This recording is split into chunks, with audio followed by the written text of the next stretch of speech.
Kaina's arrival at that banquet accompanied by Kaylin caused a stir among the aristocrats who couldn't believe that the Duchess of Valenito had shown up at the event. However, the young woman and her brother walked proudly among the guests, ignoring the conversations about her black hair.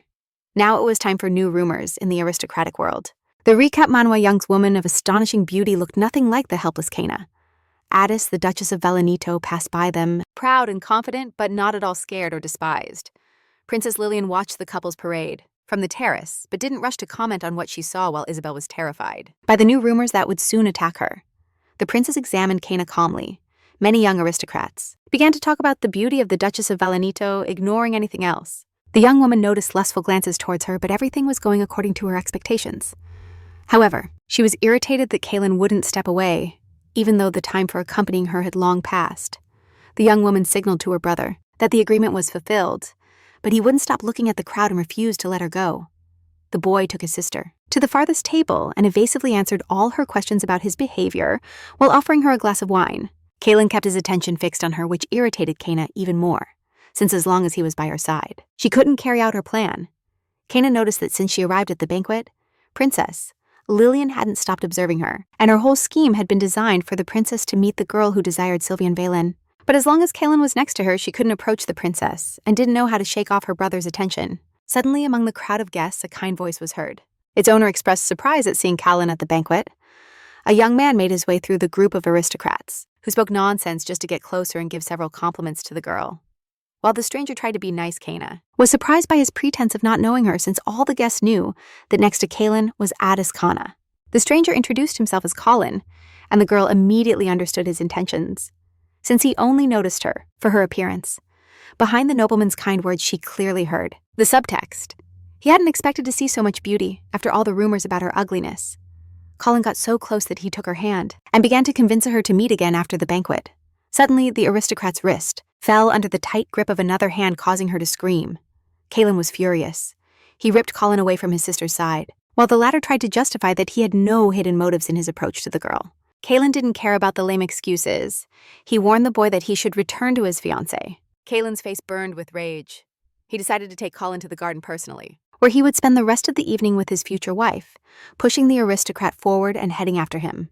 While Kaina watched the conflict, she didn't understand her brother's violent rejection of any advances towards her. Kaylin shielded his sister from Colin's gaze and kept pushing the boy towards the exit. However, when he turned around for a moment, Kaylin asked Kaina to stay and promised to return soon. Kaina silently watched the boys leave, but she wished Kaylin and his friend would stay in the garden until the end of the party. She didn't feel like playing family games. She had little time to meet Princess Lillian. Looking towards the balcony, Kaina noticed that the princess was no longer there, which meant she had to take the first step before they met. The brief wait ended when behind Kaina, the voice of Princess Lillian sounded. Her Majesty walked through the crowd of guests and headed towards Kaina with her head held high, gathering her strength. Kaina smiled charmingly and greeted Princess Lillian. She showed no emotion, but Kaina knew that today she had to ensure that the princess made her side, her ally. Everyone knew that Princess Lillian had chosen Duke Valentino as her husband, and her influence wouldn't allow Sylvian to refuse the wedding. As the matter progressed towards the wedding, Sylvian decided to join Kaina through a contract to avoid marrying this princess. Although Kaina had stolen the husband from the princess after the marriage, Sylvian hadn't met with Lillian even once. The meetings attended by Duke Valentino were always held with only the Duke present without his wife.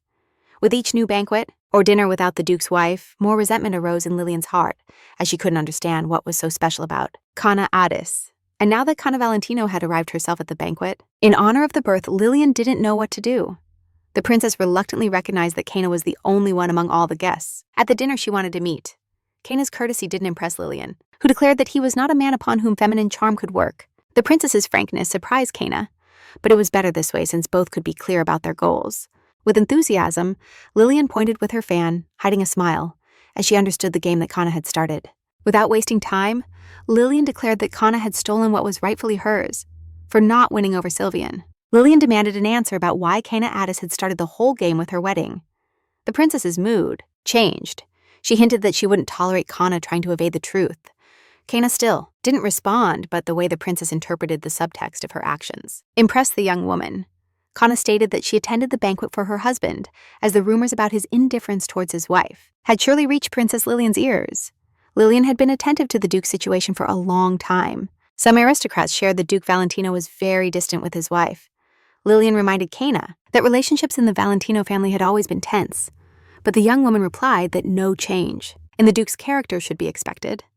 The princess smiled. Sylvian's character didn't trouble her.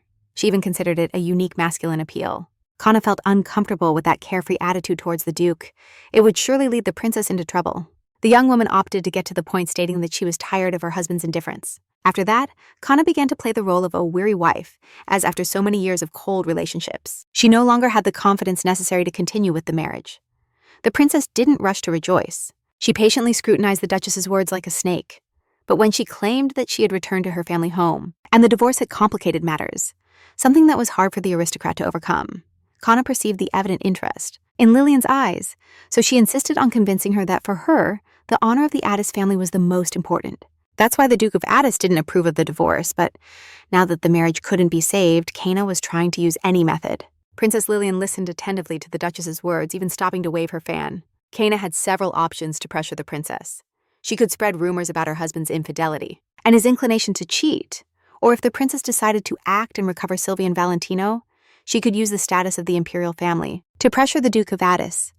After waiting a moment for the princess to process the information, Kana proposed an agreement that would allow Lillian to have Sylvian back. However, the princess noticed that Kana was trying to deceive her, so she put on a mocking smile. Kana understood that with a few more arguments, the princess would agree since her eyes lit up. Upon hearing about the divorce process, the young woman was about to announce a new proposal when the quick tapping of women's shoes resonated in the banquet hall. Countess Elister arrived breathlessly at the corner where Lillian and Kana were, demanding to know what the conversation was about. After calming down, the woman took a glass of wine and prepared to wait for the response. But her appearance irritated Kana since she always arrived at the worst moment. The princess decided to verify that Kana was not lying, so she narrated to the countess her story without mentioning the divorce. Countess Elister confirmed the daughter-in-law's words, but clarified that it was she who had expelled Kana from the Valentin castle. The countess's confident tone enraged Kana, since she hadn't had the courage to throw her out of the castle. But now, looking into the eyes of Princess Josefina, she tried to proclaim her rank as mistress. To distract the princess, Josefina began to laugh and accused Kana of trying to get Sylvian's attention by performing silly acts. The countess's words calmed Lillian, who became convinced that Kana, who so desperately wanted to marry the Duke, would never request a divorce, and that the situation of returning to the family estate was nothing more than a game. Now Lillian remembered how once her maid brought her a rumor that Kana was kneeling begging for attention from her husband. The rumors reached the aristocratic world, directly from the Valentino palace. So with each repetition, they became more and more absurd. Due to the actions of the Duke's wife, the princess understood that Kana had been trying to attract the Duke's attention for a long time, even going so far as to use the imperial family. Kana Valentino played with the princess and her fascination for Sylvian, turning her into a puppet in her hands. At one point, the young woman invented many unnecessary facts, but in her mind, the idea persisted that she wouldn't allow anyone to manipulate her. Kana didn't like the direction of the meeting, although she found it entertaining that despite the high expectations, the princess turned out to be foolish. Before Kana could correct the princess, a glass of wine flew in her direction. The liquid splattered everywhere, but Kana noticed the furious face of the princess after realizing what she had done. Kana lowered her gaze to her dress when the princess stepped away from her. Josefina remained still, her face reflecting the mix of surprise and shock at the princess's rude behavior. Drops of red liquid ran down Kana's dress, staining all the fabric to the hem. Lillian threw the glass aside and dryly assured that it had all been an accident and that she was deeply sorry. Kana adjusted her dress a bit, letting the last drops of wine fall, but didn't start a scandal turning towards the princess. Kana smiled sweetly and reassured the girl since she herself had observed how the princess's hand slipped. Josefina didn't dare to intervene in the conversation. She couldn't believe that Kana was so reckless as to not realize the obvious provocation from the princess. Lillian was entertained by the girl's submission. Upon receiving no response the first time, she reached for another glass of wine, directing the glass towards Kana. Lillian smiled and commented that she was ready for another surprise. And before it happened, the Duchess of Valentin needed to answer a question. Suddenly, a scream silenced the banquet hall where a woman demanded to know the reason for the commotion at the social event. Kana and Lillian fell silent instantly. Their scandal had put them in a bad light before everyone. For at that moment, the Empress of the Western Continent was coming towards them with a slow but determined step. The invited aristocrats stepped aside to not bother the lady who stopped next to the girls and awaited a response to her question. The woman's face reflected demand. She wasn't willing to let a dispute among young ladies ruin the celebration. Kana watched as Lillian abruptly hid the glass of wine behind her back to conceal her actions from the Empress. It took the princess a few seconds to react, but under the woman's gaze, she panicked. Kana understood that she had to flee, as it was likely that the Empress was aware of all the conversations at the banquet. But suddenly Kana had an idea and decided to use the Empress's attention for her purposes. So without waiting, she let out a sob. Kana shed a few tears and began to apologize for being the cause of the scandal. At the celebration, Lillian and Josephina were surprised by Kana's sudden change of attitude. For now, before them, she seemed like a completely different person. Countess Elizabeth, feeling her strength, began to shout and accuse Kana of behaving pitifully, as an aristocrat should not. The Empress ordered the Countess to shut up, and then approached Kana, while the woman behind her was in panic over the lady's behavior. In the next moment, the Empress hugged Kana with maternal affection and allowed her to cry in silence. For Kana, such an act was unexpected, but to not stop crying and ruin the farce. She began to apologize on the woman's shoulder, not holding back her tears anymore. Lillian watched with disgust, the scene unfolding before her, but she couldn't protest in any way while the Emperor's wife was present. The princess didn't expect to be the last person to whom the woman would accuse of the dispute. Then the Empress turned to Lillian and threatened that the second princess should be more sensitive and polite. The woman had always compared the princesses. Now she suggested that Lillian needed to work hard to get closer to the kind character of the first princess. While the Empress reprimanded Lillian, Kana wiped her tears, but the atmosphere seemed very confusing to her. Princess Lillian was the daughter of a concubine. That's why in the Empress's eyes, she always behaved worse than the first princess. Although the Empress had allowed reprimands directed at Lillian before, they didn't occur in a public place. Lillian understood the threat in the woman's words. Now she had to be much more careful and not lose control even if Kana Addis was near. A young woman came out of the crowd and approached Lillian, and hugging her tried to smooth the situation. In her mother's arms, Lillian calmed down, allowing herself to soothe the Empress. Kana took a moment to realize who that woman was. Although she hadn't had contact with her before, most of the popular works from the Western continent told the story of an imperial concubine who reached that status coming from a very poor family. While watching Teresa, Isabel Kana perceived a special strength that emanated from the woman, since even in difficult situations, she maintained calmness and courtesy towards the Empress.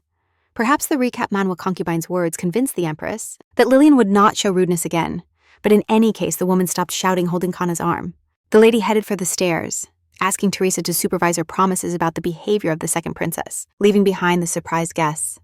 The Empress embraced the young woman and invited her to have tea together. As she knew the palace well, the Empress led Kana through the farthest halls so that she wouldn't hear the new rumors filling the banquet hall.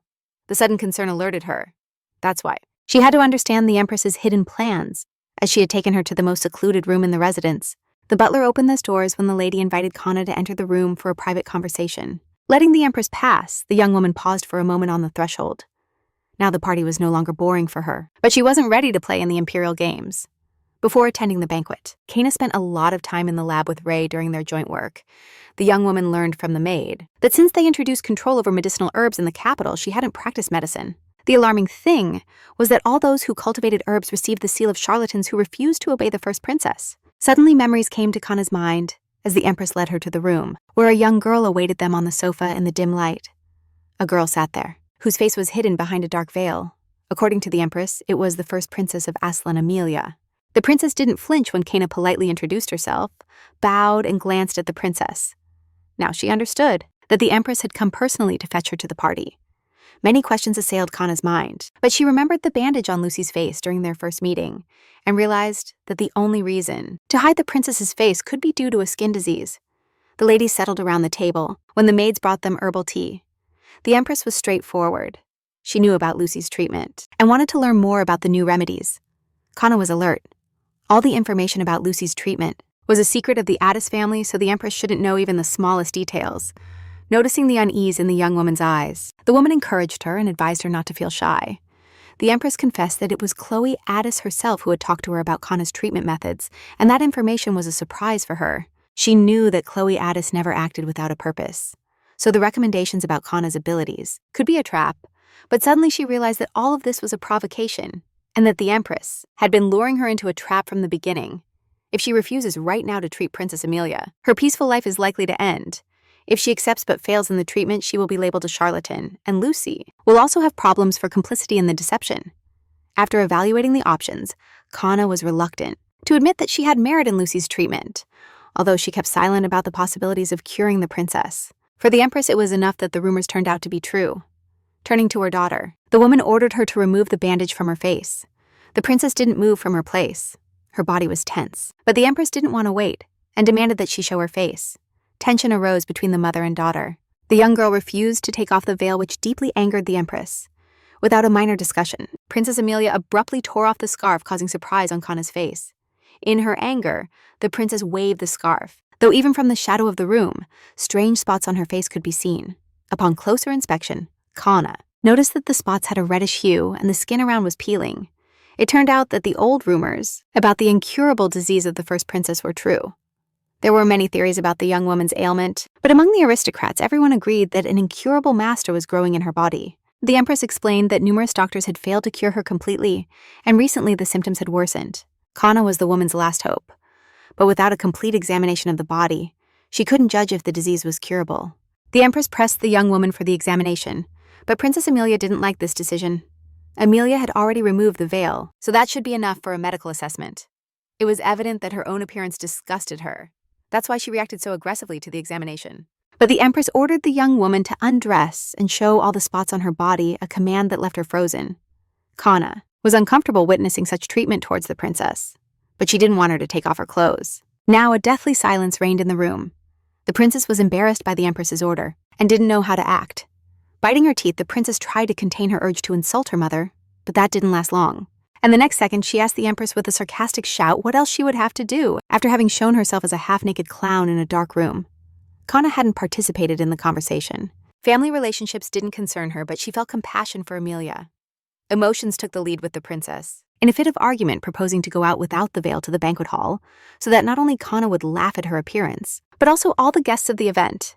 The impulsive behavior irritated the Empress since the skin disease spread all over her body, which meant an examination was necessary. The princess began to behave childishly and reject the examination, but when she got tired of arguing, she stated that she wouldn't show her body to the Duchess at that moment, so her mother could stop insisting on it. Kana didn't know how long she had been among the imperial family, but she was already nauseated by the shouting, although she understood the princess's feelings. The excessive impulsivity definitely wouldn't help in the treatment of her previous life. Kana remembered how sensitive patients could be as the illness caused them fear, but those caring for the patient were also exposed to that fear. So understanding the Empress's aggressive behavior was also understandable, even though the situation of the imperial family was excessively emotional. If she was there, it was probably her last hope for healing. Suddenly, the Empress lost control and began to curse everything. As in aristocratic society, they considered her a mother who had given birth to a decomposing corpse, as Amelia's disease hadn't abated for years. Although Kana understood that the Empress now treated her like a daughter and then paid attention to her rank as first princess, the words about the decomposing corpse cooled her enthusiasm. She threw the veil to the ground and apologized for making her mother worry about rumors as she could simply die. The Empress didn't value her daughter's words, who now acted driven by emotions that both found hard to contain. All the conflict stemmed from each party's personal discontent. Now Amelia felt hurt because her mother called her a decomposing corpse. Laughing hysterically, the princess asked her mother to be honest and begged her to die faster than the time they would waste looking for a remedy. Kana silently observed the discussion. The princess couldn't calm down and began to list methods of suicide for the Empress to choose the appropriate one. The woman got up from the sofa. She was fed up with her daughter's screams and threatened to punish her if she continued to behave disdainfully and saying nonsense. The situation was too negative, which is why Kana called the attention of the Empress to express her point of view. At that moment, she had no medical instruments for the examination, so they should consider another time and place. Smiling sweetly, Kana promised that she would soon visit the imperial palace where she could perform all the procedures. The Empress calmed down. She only had to accept the proposal, so she didn't hold Kana any longer. The woman accompanied Kana to the door, who wished to return to the banquet and still needed time to reflect before returning to the palace. Upon reaching the hallway, the young woman was able to exhale calmly. Witnessing others' discussions exhausted her deeply. She assumed that after her departure, the conflict in the hall would continue, but would become even more intense. Kana didn't know how many times the princess could argue with her mother, but the reality was that after each conflict, hope in Amelia's heart dimmed. Turning towards the door of the hall, the young woman heard muffled screams, a sign that the discussion was indeed continuing. After staying a moment, by the door, Kana listened to the screams until she heard the princess's crying. Then the young woman left the hallway and found a balcony, where no music or foreign voices could be heard. So much had happened in a single night. She wasn't used to such parties, so now her head was starting to hurt from the overload. The first plan, which consisted of reaching an agreement with the second princess, had failed, but gave her an ace up her sleeve. And if she played her cards right, the treatment of the first princess would still have chances of reaching Lillian. Besides, approaching the Empress would be a good opportunity for her reputation, because when she left the hallway, she couldn't help but notice a detail all the aristocrats who attended the party were looking at her differently. Her first impression no longer caused them admiration. Now in their eyes there was no sympathy, and no one dared to approach her. First, it was evident that behind that behavior hid an inexhaustible interest in her person. And if she managed to cure Amelia, that would earn her more points in her reputation. In her thoughts, she didn't notice that a boy had stealthily entered her balcony. Only the slight crunch of footsteps made her turn and spot Orson, slowly approaching her. In an instant, she was stunned. She didn't want new conflicts that night. But Orson's expression was strange. He didn't seem willing to shout at her. He was just watching her with interest. Kana thought that her brother had dared so much that without looking for any strangers on the balcony, he was ready to argue with her. The boy approached the railing and politely apologized for not expecting to find anyone outside so late. Suddenly, the boy smiled and complimented her, amazed by her beauty, and surprised to find her. Kana was shocked, the way her brother lowered his voice, and the compliments didn't fit in her mind, and she decided that he had definitely lost his mind. Looking over her bangs at the boy, the girl understood that he definitely didn't recognize her, so he behaved so freely. The girl didn't hurry to start a conversation, but that didn't stop him, and he began to show his sensual nature again upon noticing that tonight was beautiful. He stared at her, waiting for some sort of response. Kana still held her hand against her face. The idea that her brother didn't recognize her relaxed her, but she didn't want to reveal all her cards too soon. The emotions inside the young woman were churning. The compliment that she was a beautiful lady made her nauseous, but probably her brother had fallen into the illusion that, under the nightlight, her black hair was just a lighter shade. Kana didn't believe that Orson was prone to such stupid conclusions, and not recognizing the hair and eyes of his sister, whom he despised so much. It was an incredible event. Suddenly, the young woman had an idea. She could take advantage of her brother's situation and play a heavy prank on him. So with a light laugh, she accepted his compliment. The boy got excited, although, of course, he had already been nice to other girls before. This one had made a deep impression on him, and his interest towards her was a great achievement for Orson. Kana tried to quell the boy's enthusiasm. She stepped back from his excesses of gallantry and confessed that she still wasn't used to so many compliments since she attended social events very rarely. Lifting her spirits, Kana stated that her visit today was an exception, but not even this party turned out to be the right place for her. Orson noticed that they were very similar since he also hated that kind of events, but Kana caught the lie, for all Orson liked was drinking and having fun. The boy decided to interest the girl and suggested taking a walk in the garden together. The longer Orson spent without realizing the deception, the more entertained Kana became. So she couldn't miss the opportunity to walk together. She couldn't believe that all the boy's logic had gone to hell at the sight of a beautiful face. But that would be her revenge. Grabbing the boy's hand, the young woman decided that when he found out the truth, his heart would fall into colossal despair, since the woman he had despised for years would turn out to be the same one he had just showered with compliments at such a late hour. The garden was a deserted place, so Kana and Orson found no one on the way. However, this didn't spare them from the gazes from the palace when Duke Valentino from the balcony with a friend observed the young woman's walk. Argon, the first prince of the empire, pointed out that Silvino didn't care if someone took his wife on a night stroll. The prince was sure it was exactly the duke's wife since he remembered her dress. Kana's image was unforgettable, that's why, exactly. The duke's wife remembered her dress. The image of Kana was unforgettable, that's why. Not even from the balcony could she stop watching the young woman. She knew that Duke Valentino had recently arrived at the banquet, and she hadn't seen his wife accompanied by Kaylin. However, she didn't understand how the Duke could be so cold in front of such beauty. Diverting his gaze from the garden, the prince commented to the Duke that he had problems. If he didn't see beauty in his wife suddenly, the prince's words brought to Duke Valentino's mind the night after the wedding, when Kana quietly entered his bedroom. At that moment, the young woman was very modest.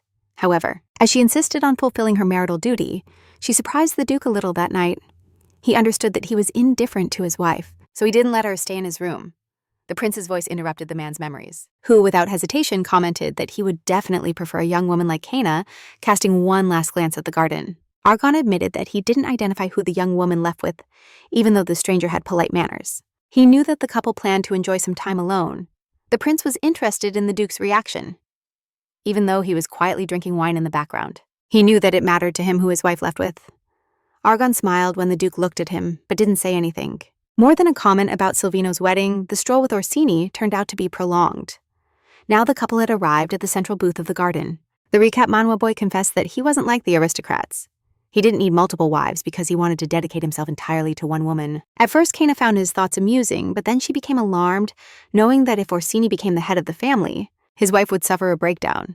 Glancing quickly at the boy's face, the girl thought for a moment that the moonlight illuminated him in an incredibly beautiful way.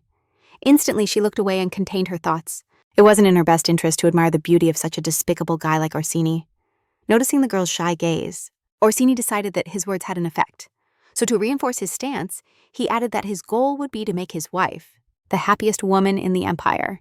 Kaina sensed her brother's emotionality, but she knew him too well to believe him even a little, even in that situation, since Orsini's entire life had been superficial. Those profound words weren't his style.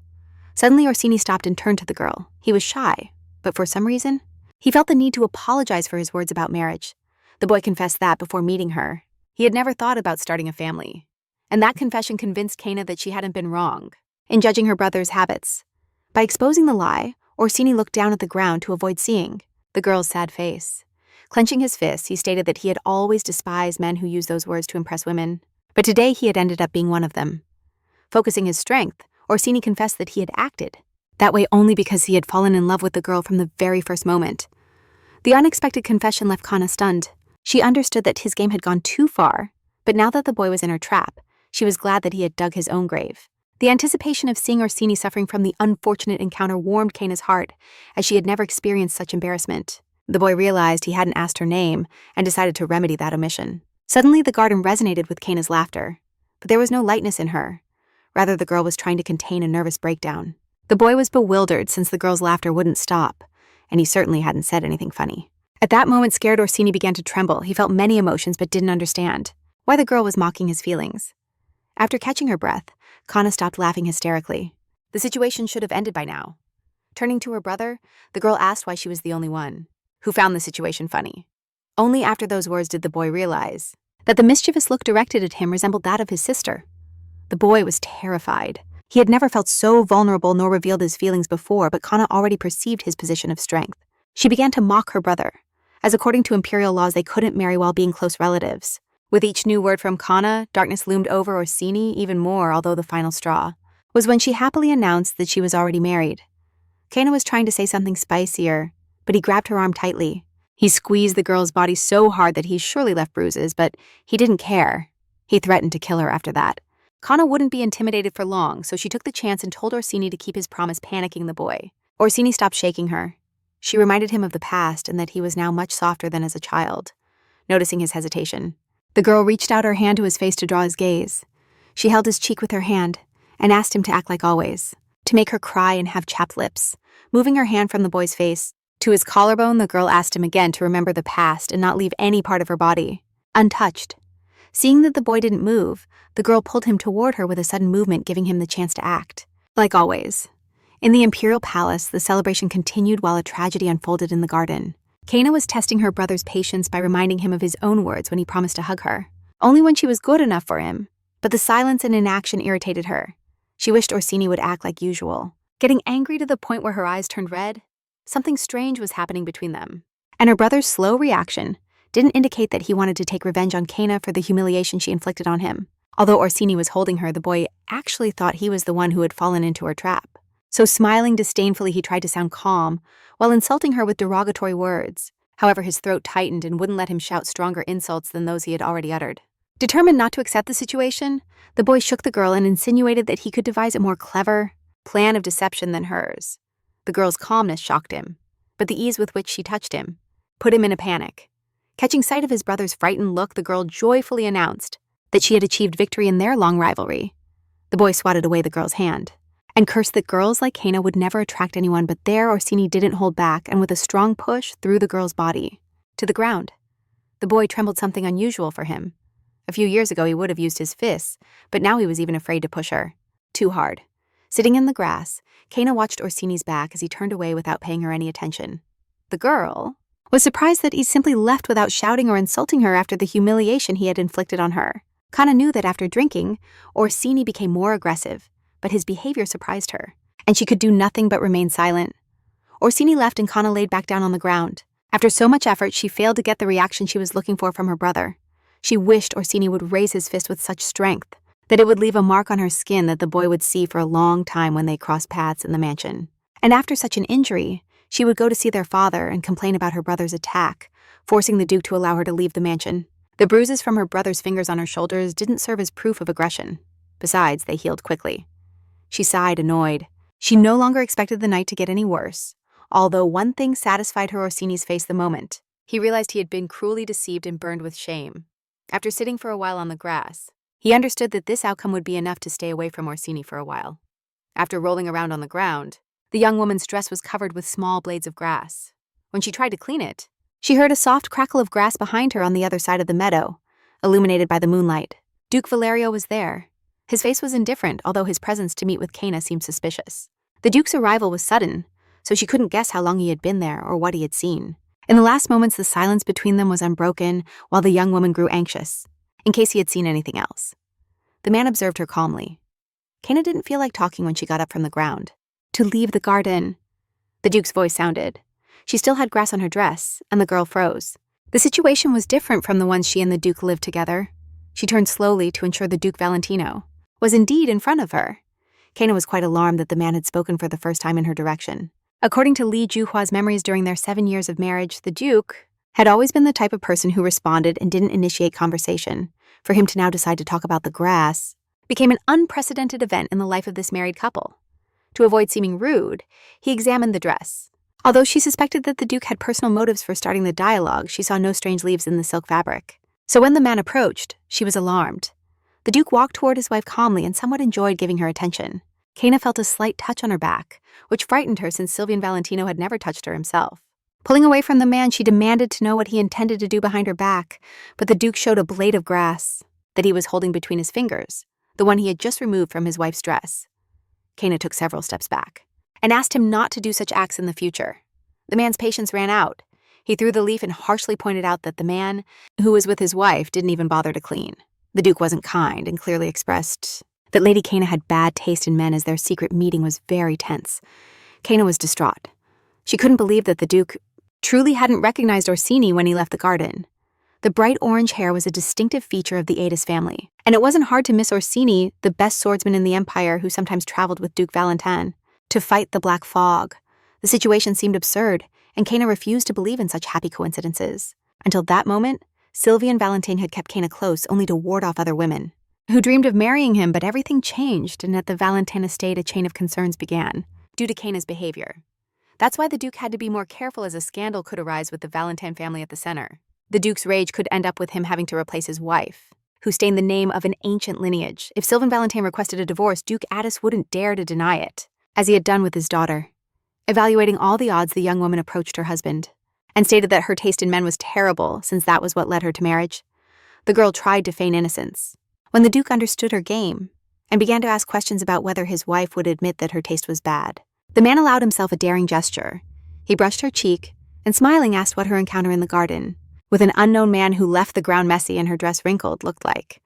Sylvian liked the brief doubt on Cana's face, openly insinuating infidelity, but she still suppressed the scandal. The game had just begun.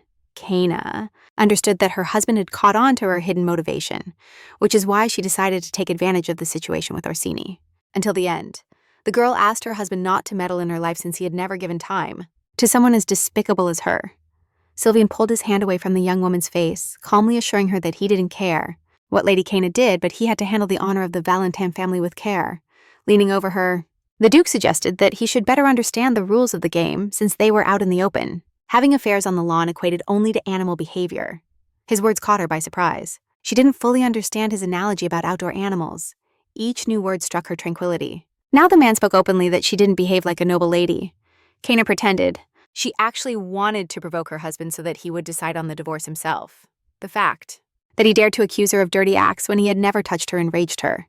On their first wedding night, Li Jua waited for hours for her husband, who never arrived, even when there was an exchange of bodies. And Cana suffered injuries from her mother-in-law. The Duke didn't visit her. That man never treated her as an equal. So it suited her not to talk about nobility, something he lacked. There was no sense in hiding it. The young woman stated it directly. The 7 years of marriage were lived without a husband who feared taking on responsibilities. Such arrogance was new for the Duke, so he listened silently to the charges accumulated by his wife. Over the years, covering his eyes with his palm, the man decided that he understood the true offense of his wife. Looking at her disdainfully, he exposed the dirty truth about their union and asked for confirmation of whether the whole problem was that he didn't let her in his bed. Cana felt uncomfortable. She thought her husband was more logical, but now everything seemed like an absurd joke. Deep down, Cana mocked the Duke's confidence, but maintaining her calm, she convinced him that the shared nights didn't affect her. The Duke remembered the embarrassing situation of their first wedding night when Cana arrived naked in his room. And although now Li Juhua blushed, she had to convince him that the past didn't bother her. Pointing a finger at him, she asserted that after all the failed nights, she understood that the Duke wasn't capable of fulfilling his marital duty. Sylvian frowned. He didn't like those conclusions, and demanded that she explain what she meant by her lack of strength. Kaina entertained herself, feigning concern, and said that the Duke's body got exhausted a lot from working so long. The girl knew that this would hurt his confidence, but he started this war by ignoring her doubts and admitting that for some time, he had understood that the Duke lacked the necessary energy in his youth. At some point, Kaina might have crossed the line, but she could no longer stop. She acknowledged that she felt pity that the Duke had hidden such a fact before the wedding. But since they were married, she would keep it a secret, and wouldn't spread rumors to deliver the final blow. The girl asserted that if she had known earlier, she would never have married Sylvian Valentin. The Duke listened to his wife's monologue without reacting, although he was surprised that now she treated him differently. However, seeing the relaxation in the man's body, Kaina wasn't sure she had achieved the desired result. And she turned out to be right, since he stated that after what he heard, he hoped that Kaina would understand his refusal to try to convince her of his masculine strength. The pride in Sylvian's eyes angered him. He had actually decided that everything Kaina had told him was just meant to provoke him into action. Now he could no longer avoid facing the main objective. He decided to show firmness. The girl pointed out that her actions aimed to obtain the divorce. That Duke Addis rejected, and Recap Manhwa Sylvian Valentin didn't benefit from thinking that everything was happening to lead him to bed with Yugal. The emotions dominated her. She demanded that he not treat her lightly since anyway, she would soon make her marriage end. Surrounding her, he decided to end the conversation, still not believing that what happened was an attempt to get his attention, so it no longer made sense to continue. Kaina looked at him angrily. But the man climbed the palace stairs without looking at her. When the new day came, Kaina was happy that what happened at dinner was behind her since too much had happened for her first social appearance. The girl had been working in the lab since morning, when Rhea brought her the news that Orsini had left the palace to train with the sword. Only Kaina was surprised to learn that her brother had left the house early, as according to Rhea's story, he shouldn't train alone with the sword since he held the rank of master, not that of a beginner. Orsini was the best sword master in the empire, so his pride wouldn't allow him to go train alone. And Kana knew that in the boy the shame was so intense that he couldn't even be with her in the same house. One of the maids came into the lab and informed her that Duchess Valenidno had a guest waiting in the living room. The girl's spirits were high due to the news about Orsini, so much so that she didn't initially realize that they weren't expecting any guests. When Kaina went up to the living room, she was stunned to see the guest visiting her, Argon. Misa Berg was sitting in a chair and had been waiting for her for a while, which began to annoy him. So although gently, he scolded Kaina for the delay, even though the maid had already informed him about the prince's visit. Kaina couldn't understand his true intentions. She had no relationship with the prince, and his kind behavior put her on alert.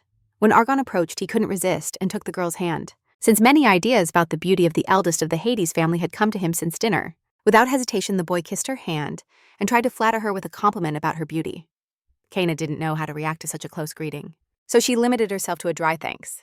Perhaps the prince intended to win her heart with compliments, but his intense gaze unsettled her more than it drew her closer. Argon asked Kaina to prepare to go to the imperial palace, to meet with the empress and the first princess. The girl asked for a little time, but the prince insisted inappropriately that the wait for a beauty excited him, so the duchess didn't need to hurry. The prince left the property to wait for Kaina in the courtyard where his aides were preparing the carriage for the return. When Kaina returned, she surprised the prince by being ready to leave without the company of servants. It seemed strange to her that members of the imperial family traveled without escort, just with a carriage. The prince's attention shifted from Kaina to her backpack, where there were various prepared brews. She didn't feel comfortable near the prince and didn't want to prolong the conversation.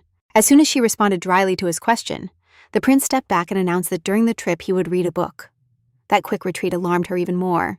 The prince was Lillian's brother, and after meeting the princess at a reception, Kaina believed that the bad temper was common among all relatives. Although Argon tried to seem kind in his appearance, she saw more resemblance to his mother than to the princess, which is why she trusted that the trip would be safe. The carriage moved quietly along a wooded road leading to the imperial palace. Silence persisted as Kana observed the landscapes from the window, and the prince pretended to be absorbed in his reading. Periodically, she glanced at the prince, not understanding why they had sent her a son of a concubine, and not one of the empress's servants.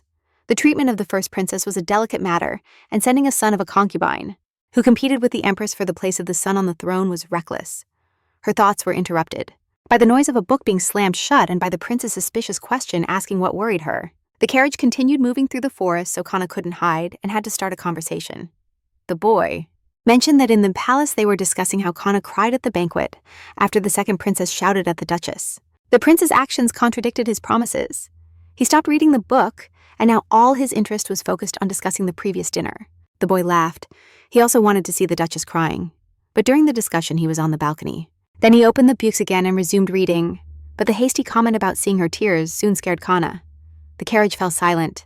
Not even the sounds of the forest were heard, which made the situation more dangerous. It was rumored that the first prince was an eccentric, who sometimes did things that could hurt others. Suddenly, the carriage stopped abruptly. The sounds of the wheels screeched, echoing through the forest. Kana lost her balance, but didn't have time to grab onto anything. The carriage shook more violently, so fear was evident in her eyes. Then the prince's hand tightened around her wrist, preventing her from moving. After calming the shaking a bit with a sudden motion, the prince pulled her toward his chest and hugged her tightly. The boy tried to appear concerned, assuring her that he did it to prevent her face from hitting the glass. Kana moved away from the boy when the carriage stopped, and took several steps back so he wouldn't touch her again. The doors of the carriage opened. One of the coachmen was scared but wanted to know if the aristocrats were okay. The coachman asked them to get out of the carriage, to fix the wheels that had lost their strength. Unfortunately for Kana, the carriage got stuck deep in the forest, so it was unlikely that anyone was nearby to help. The prince kicked the ground, splashing mud droplets, and approached Kana, offering to hold her so she wouldn't get dirty. The young woman backed away from the carriage. She didn't care about dirty things, but rather feared being alone with the prince. Only after moving away a bit did she turn to him and thank him for his attention. The young man's pride was hurt since the Duchess rejected his offer of help again. The young woman acknowledged that she could handle everything by herself, so there was no need to worry about her. The prince was hurt that the Duchess was so independent, and that comment caught her off guard. When the young woman looked at the prince, her worst fears were confirmed, as with a direct movement of his sword, he killed the carriage driver. A stream of blood splattered upward as the body of the poor servant fell to the ground. And Kana, without averting her gaze, observed the prince's actions, gripping her infusion backpack tightly. She demanded an explanation for the prince's action. Lowering her gaze to the sword stained with thick blood, Kana understood that the rumors about the prince's madness had been minimized. Lifting the sword, the young man smiled mischievously, and instead of responding, he wanted to know what Kana thought of the situation. The prince rested the blade of the sword on the young woman's shoulder. He felt that his soul was fighting against fear, but he wanted to know what she would do. The silence prolonged, and with a smooth motion of his hand, the prince made a cut in the young woman's skin, leaving a wound. That action wasn't casual. The safe way the prince held the sword indicated that he was willing to kill her. The boy smiled and gave her an option if Kana could solve the situation by herself, or if in the end, she would end up asking for his help. It had been a long time since he had gotten involved in aristocratic brawls, and the prince's attitude, as if he felt offended by her rejection of his help, surprised her. She didn't expect him to be willing to kill her, just because he wanted to prove his justice and concern. In her backpack, she carried means of self-defense, but the situation didn't allow for the risk of pulling them out. Her hands trembled with fear, but Kana had to acknowledge defeat and adapt to the prince. The girl smiled innocently and pretended that she couldn't fix the hem of her skirt, which was wet and full of mud. Although she didn't want to, she knew she only had one life, so she sacrificed her pride so that the prince wouldn't completely lose his mind. Argon was lost in his thoughts. He had achieved what he was looking for. But the quick submission of the Duchess didn't please him. After waiting a few minutes, Argon raised his sword and moved it away from the girl, and a triumphant smile appeared on his face.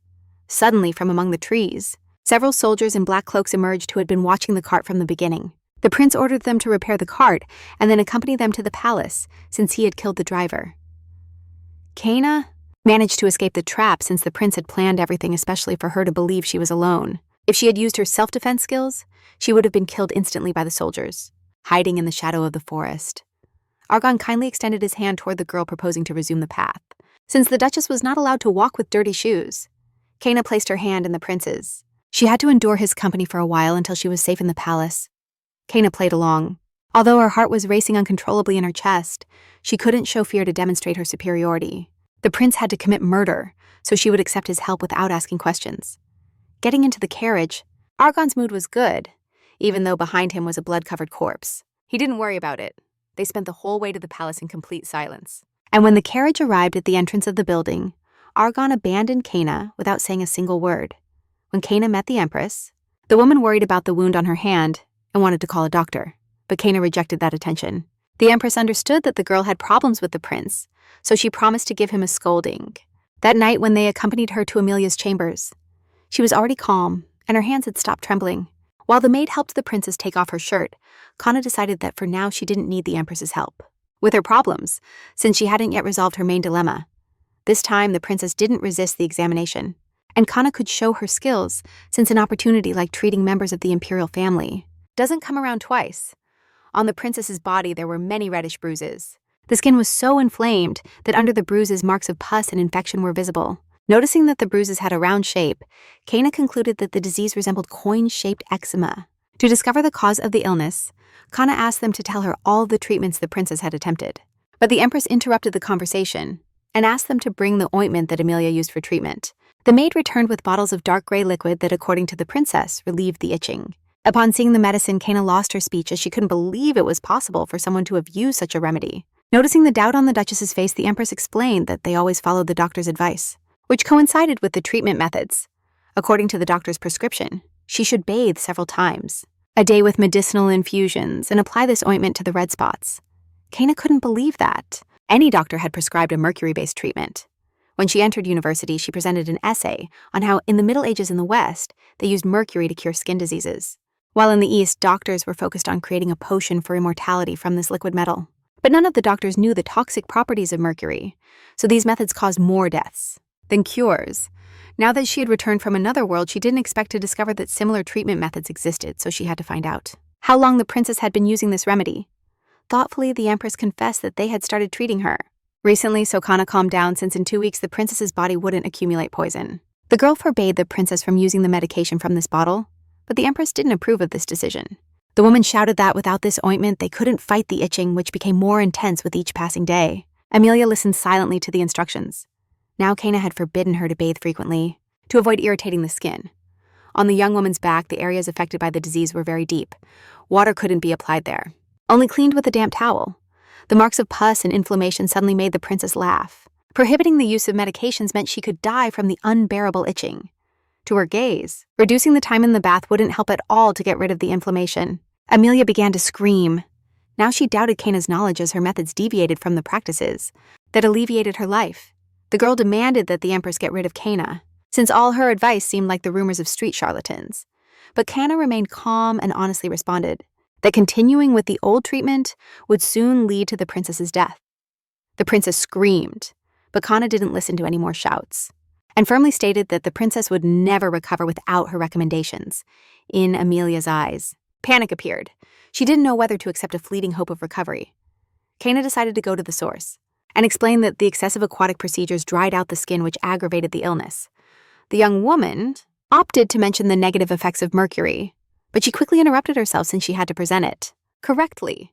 In the Western continent, mercury was hardly used as medicine, so there hadn't yet been cases of poisoning. Panic set in. He didn't know if he should accept a fleeting hope of healing. Kana decided to go to the source and explain that the excessive aquatic procedures dried out the skin, which worsened the illness. The young woman opted to mention the negative effects of mercury, but quickly interrupted herself as she had to present it correctly. In the Western continent, mercury was hardly used as medicine, so there hadn't yet been cases of poisoning. So if she had started accusing the ointment of being toxic, they would have labeled her a liar. Then she simply said that the ointment was toxic for the skin, but her words enraged Amelia, who considered the imperial doctor an incompetent specialist, who had failed. With such a mood, one couldn't argue. So Kana hinted that the doctor simply hadn't been able to help the princess, but that didn't mean he wasn't competent in other treatments. That argument silenced the princess. The words reached her mind, and before resuming the discussion, she wanted to reflect. Kana decided to consolidate the results. Convincing the princess was difficult but possible. After all, she had suffered from the illness for years, and no method had worked. The empress did not interrupt the conversation, although it was surprising that Amelia was interested in the recovery program. But Kana's words about enduring the itch instantly enraged the princess. The recap manhwa young girl jumped out of bed and ran toward Kana. It infuriated her that she could suggest enduring the burning that clung to her skin, throwing the ointment jar to the floor, and demanding an explanation of how she could endure something that even the remedies couldn't calm. The princess clenched her fists. She complained that her body was on fire, and every day she was ready to die from her medical experience. Kana knew that patients with prolonged illnesses didn't think logically. They needed a different approach. So she ordered the princess to endure with all her strength to combat the condition, which is why the faith emanating from the doctor could be transmitted to the patient. Seeing the determination in Kana's gaze, Amelia began to consider new steps for the treatment. Kana helped the princess to the bed, promising to prepare a medication that would alleviate the symptoms.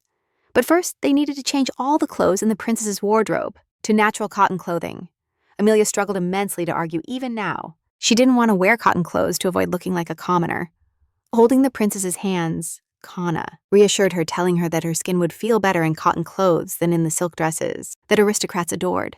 The princess's patience ran out. She yanked her hand from Kana's grip and made a move to hit her, but Kana dodged the blow as the princess pointed a finger at the maid and ordered her to bring her new clothes immediately. Then she turned to Kana, demanding that she detail all the therapeutic recommendations. Seeing the sudden firmness in Amelia's expression, Kana began to stutter, but quickly indicated the necessary changes to the sheets to avoid skin injuries. After hearing the suggestions, the princess ordered the servants to prepare everything immediately to start the treatment without delay. Kana understood the prolonged suffering of the princess, so her clinging to hope didn't seem strange at all. The empress interrupted with her voice needing to know what medications they required for the recovery, so Kana asked to bring several herbs from the eastern continent.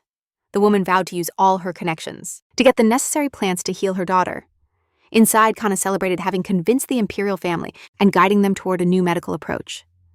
After a tiring day, Kana arrived at the Hadi's mansion well into the night.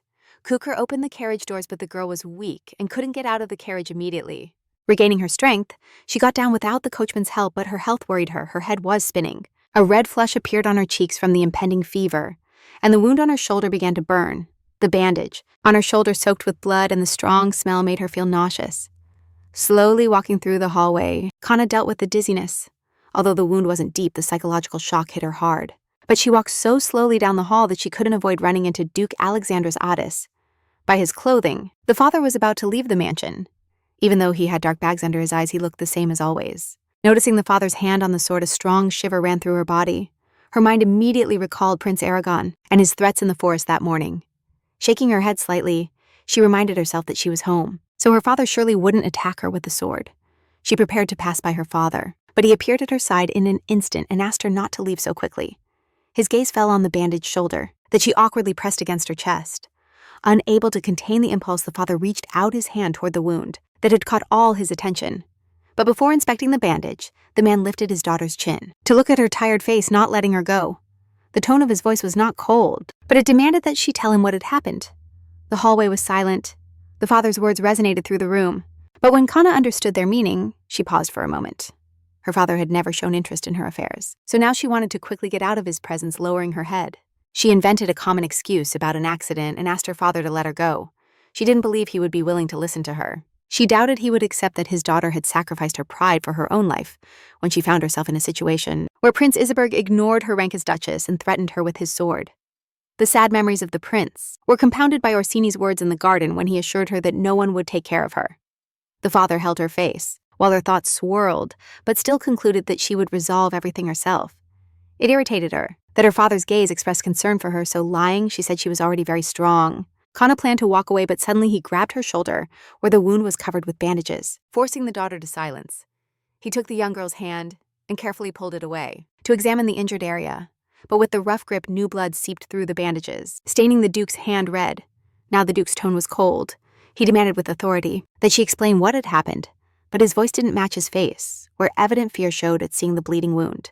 The man was taller than Kana, and at that moment she felt trapped, smiling ironically. She couldn't hold back a biting comment and asked what reward the father would give to the one who had abused his daughter. Her words hurt him, but Kana did not stop.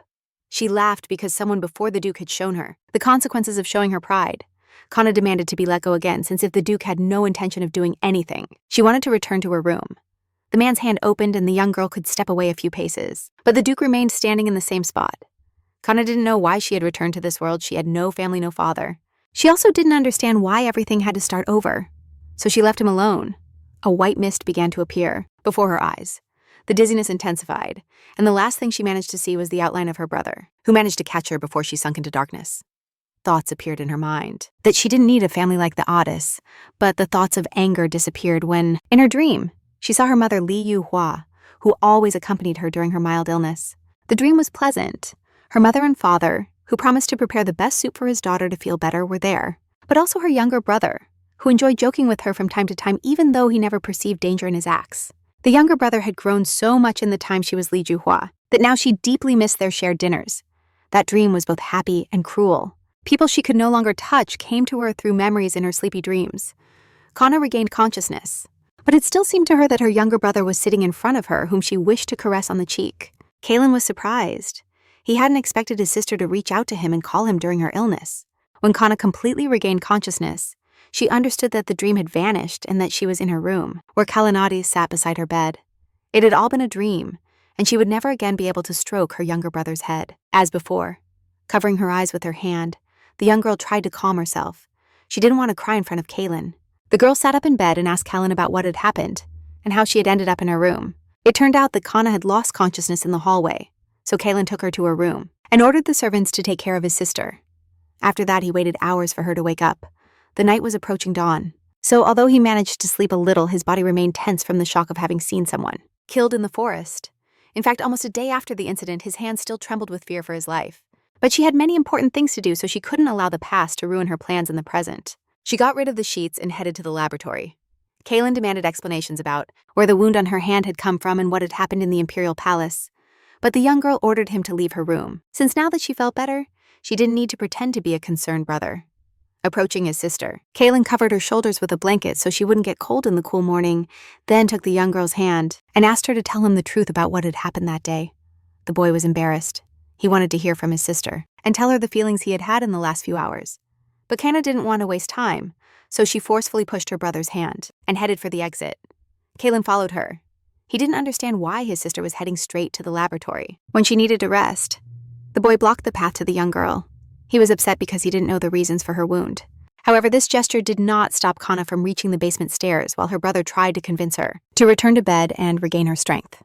The young girl ran toward the laboratory, not listening to her brother, so he made a desperate decision and called her sister. Kana stopped at the entrance of the laboratory. She didn't know why, but Kaylin's plea echoed in her mind.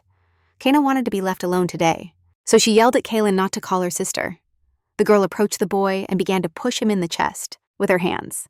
She cursed him for he had no right to call her sister or meddle in her affairs. Stabbing her finger into Kaylin's chest, the girl asserted that to her, he was nobody, and that he was not her brother. Kana suppressed tears of resentment. She didn't want Kaylin to tarnish her memories of her real family, just because she once was his sister. Because of excessive impulsivity, Kaylin stood still. He didn't know how to react to what he heard. His face sank. He now looked very disoriented, as if Kana's words had just shattered his most cherished dream. The girl did not value his suffering. She asserted that her words were not offensive at all, since as a child she had heard from Kaylin much more hateful expressions. Kaylin was devastated. He wanted to mend the relationship and forget the past, but Kana's negative attitude towards him broke his heart. So the girl did not hold back and laughed at that confession. She didn't want to believe it could be true. She had no desire to be part of Kaylin's family, since he had been honest as a child in saying that he wanted nothing to do with the family's pariah. She shouldn't be happy about Kaylin's attention when he was happy and willing to talk to her, nor should she beg for forgiveness on her knees when he was upset. All that was in the past.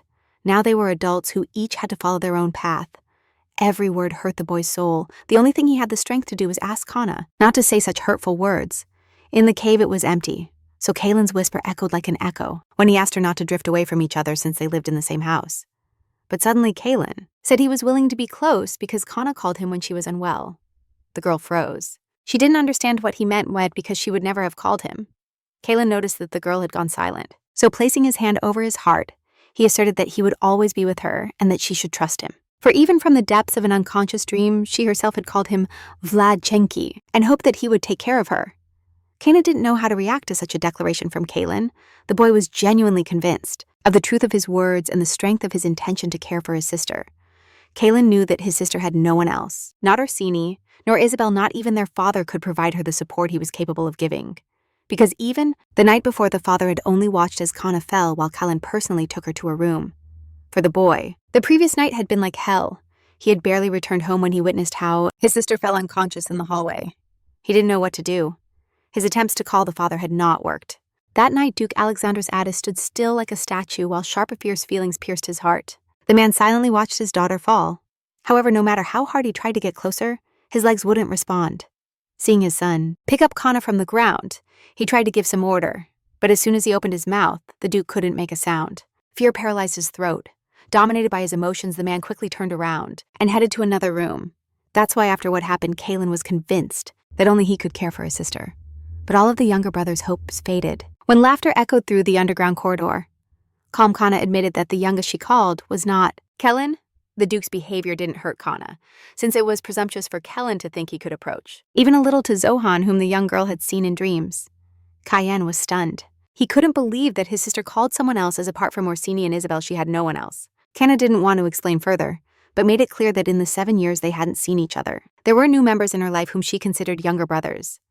Her head hurt again from the shouting, so Kana began to massage the back of her neck, but admitted that her youngest was the same age as Kaylin, and he was the one Kana called for unlike Kaylin. Sohan was her real younger brother. The boy felt like he wanted to embarrass himself. He covered his face with his hand to try to calm down, but when he regained control, the anger gave way to fury. He demanded the girl's name of that damn one. Kana was enraged by such an insult, but Kaylin didn't care how she called. The fake who had taken his sister. Now Kaylin began to shout, asserting that he wouldn't allow anyone to take her away, especially a boy who had never belonged to their family. The girl couldn't argue with Kaylin, when she had already imagined many ridiculous accusations, so she pushed him aside, looking at him in the face. Kana demanded that her brother disappear from her sight while she was willing to resolve this peacefully. The boy breathed heavily. He hadn't thought that approaching Kana would be so difficult, so he was willing to retreat now. To him there was no older sister, only Kana Valentin, who was temporarily visiting the family palace. The hallway door slammed shut, and Kana was left alone in the basement. The girl entered the laboratory, but it annoyed her that Callan had presented himself as a victim who could feel offended for not accepting his forgiveness for the past. The unexpected conflict sowed doubts in Kana's soul. Recap Manhwa, she now wanted even more to apply the elixir she had prepared for a long time. For a long time, the girl tried to accept family relationships. But before the body swap, she managed to prepare a poison at the age of 14. She found in alchemy books the recipe for an infusion that when drunk stopped a person's heart. During her adolescence, Kana drank the first version of this poison, but it didn't work since she hadn't studied the recipe properly. But now with her improved knowledge and acquired coldness, the poison could be completely reformulated. Leaving the bottle aside, the girl decided to focus on other tasks. Now there was an important task that Kana received from the Empress the night before when the Empress personally came to see her off. The woman apologized for a long time for the princess's behavior. Even as a child, Amelia was a wonderful girl. But the long struggle against the illness tore at her nerves, making her very irritable. The woman set aside sad thoughts and asked Kana to make a promise. As a doctor, she would put all her effort into helping the imperial family. When saying goodbye, the woman noticed that the fragrance of Kana's perfume was different from all the ones made in the empire, which intrigued the Empress regarding where the girl bought the unknown perfume. To please the woman, Kana agreed that at the next meeting, she would bring a bottle of perfume as a gift for Her Majesty. The perfume was from a new collection from the Li Juhua online store. Therefore, Kana was able to replicate it using plants from the Eastern continent. 2 weeks before the banquet, Kana spent her time creating this perfume to promote its aroma among the aristocrats. But due to the scandal with Lillian, the plan changed. But the fact that despite the unfavorable situation, Kana managed to get her first client in the Empress inspired her immensely, as it would be an important step for her future plans in the palace. Valentina was a quiet day as usual, however. The Duke himself stayed home. Argo arrived to meet him. The young man bragged about having spent some time with Sylvian's wife while the Duke worked on the documents. The prince was lost in his daydreams as the beauty of the young woman impressed him, so he was interested to know if Sylvian felt something similar. However, the Duke never looked at her with romantic gazes. Sylvian was completely focused on his work. Even when the prince joked that he shouldn't raise hopes in women or start a relationship with a man, the prince wanted to detail his encounter with the Duchess. But he wanted the Duke to be the one to initiate asking him about it. Suddenly, Argo claimed he had used the sword against the Duchess, and that information made Sylvian stop writing the letter. The man was distracted from the documents, then lifted his gaze to the prince, who was sitting at the other end of the office. A question was heard in the room asking if the Duchess was dead, which amused the prince, who pretended he had actually done it. Around Sylvian, a dense atmosphere of tension accumulated, but he did not return to his work as the debate about his wife's life intrigued him. Perceiving that problems were approaching, the prince began to justify himself by saying that the Duke's wife was alive and that he had only killed a spy who was posing as a coachman. Those explanations were enough for the Duke to return to his work, sighing. Sylvian complained to the prince that in the event of the Duchess's death, he would have to look for a new wife, which would require a lot of effort. The prince reminded the Duke that in his sword there is a magic stone that makes wounds dangerous, so his wife could have lost consciousness several times before her body succumbed to the illness. Argon was burning with impatience. He wanted to tell Sylvian about the Empress's plans regarding his wife, but the man hinted that he shouldn't involve the Valentino family in imperial conflicts. The prince perked up, clearly understanding that the Duke was not interested in his wife, which meant he had no intention of getting involved in the plans being hatched in the imperial palace. The unpleasant events for Kana had come to an end. She no longer saw her father in the hallways of the estate. Kaylin was not pestering her with questions about why she had a new family there where Kana didn't want to live. Even thinking about the old arguments irritated her, but now that tensions in the Addis house had diminished, she could focus on her important work, putting away in a box the medicinal infusion she had prepared for the first princess. Kana finally calmed down, and her life regained tranquility because many monsters of black smoke sprang up, leaving the Addis estate empty. Duke Addis, along with his children the Holy Knights, and Duke Valentino, set off to war against the creatures. Although the departure of the hotties brought calm, therapy with the princess generated stress in Kana's life, especially when she couldn't hold back and in anger smashed vases. Amelia tried to follow all the recommendations and not touch her skin too often, but the itch burned unbearably. Today, Kana attended the 5th review. Each visit began with desperate screams, and each visit also included at least one broken vase in a fit of rage. But the princess never tried to hurt Kana, avoiding projecting her frustration onto the doctor. The young girl clenched her fist every time the itch invaded her to resist the impulse to touch her skin, but she could no longer bear it. The desire for medicine while the cure was not ready. Kana examined the princess's body, but never found new nail marks, mercury, or other ingredients that other doctors had suggested. The incredible willpower and longing for recovery that emanated from the princess were astonishing. This approach excited Kana, and she felt motivated to invest more effort into the treatment, so she prepared a high-quality remedy to relieve the itch. The princess winced at receiving a new wave of itching, but the bottle Kana held sparked her interest in the imperial palace. The princess's screams ceased and complete silence reigned. Kana prepared an astragalus ointment, used since the Chosun era, and this very remedy was the most popular in the online store that Kana created in Li Juhua's body. Although obtaining the necessary ingredients took time, the young girl worked quickly to prepare it as soon as she received them. Sitting the princess on a stool, Kana began to apply the ointment, explaining at the same time how Amelia should apply it herself. The ointment would only help if Amelia applied it constantly to the affected areas and followed the other recommendations. Amelia heard the servants say that the Empress had obtained all the ingredients just the day before, and she didn't expect a remedy to be created in just one night. But Kana was so urgent to help her that she worked without rest. After finishing the procedure, Kana praised the princess for her bravery in waiting as she managed to endure so much pain. For that, Kana promised that now it was her turn to dedicate all her effort to the treatment of the princess, as her behavior deeply motivated her. In fact, Kana had other concerns, as the Empress had taken too long to look for the herbs, even though with her contacts, she could have obtained everything instantly, and the princess would already be healed. However, those thoughts brought Kana memories of her online store, as she always had the necessary herbs available ready to be used at any moment. It had been a while since she had dedicated herself to business, and she feared if Li Juhua was managing her work well. The princess remained still while Kana finished applying the ointment on her back, although all her thoughts were centered on how happy Li Juhua would be at that moment. After a few minutes, the princess experienced relief. Her skin felt slightly cool and the itch began to subside. Yes, there was a slight burning, but now she could endure it without breaking vessels in a fit of desperation. Although Kana remembered that to improve the effect, it was necessary to take infusions that she would prepare. The young girl was about to leave the princess's rooms when suddenly Amelia apologized for how she had impulsively behaved those days. Although this did not disturb Kana, hearing apologies from the princess's lips, and the subsequent invitation to have tea was surprising to her without perceiving hidden motives. Kana accepted the princess's proposal to spend some time talking amicably. Tea with the princess was interesting. Kana didn't even notice how sunset arrived, and it was time to return to the Addis palace. Amelia boasted that while the Empress searched for herbs in the eastern continent, she had acquired for her daughter a rare tea that no aristocrat had tasted. Kana couldn't even imagine that a week ago she would have. The opportunity to establish such good relations with the princess, who now worried if she would like the tea. The first meeting with Amelia had been a disaster, and the risky offer to heal her seemed like a death sentence. But now, after spending such a pleasant time, Kana sitting in the carriage fondly remembered that moment. A few days later, Kana returned to the imperial palace with a gift for the Empress, for since the party, she had promised to create a perfume that had won the woman's heart. Gifts were common for the Empress, but the delicacy of the aroma of the new perfumes deeply delighted her. However, the Empress wanted to know something else, because after 2 weeks, her daughter still showed symptoms of the illness. Although the princess was patient with the recovery process, the Empress's behavior was different. She seemed not to understand that an illness cannot be cured in a short time if it developed over years in her daughter's body. The dialogue was interrupted by the voice of a maid who announced the arrival of the second prince. Crescent was the son of the Empress and the Emperor, and the most likely heir to the throne, who from a young age showed good decisions in the management of the empire. The Empress praised her son, which made her happy. Although the unexpected visit was not usual for her son, Crescent wanted to meet Kana, so he waited for the right moment to arrive at his mother's chambers. The boy was worried about the state of his sister, as he wanted to personally visit Amelia.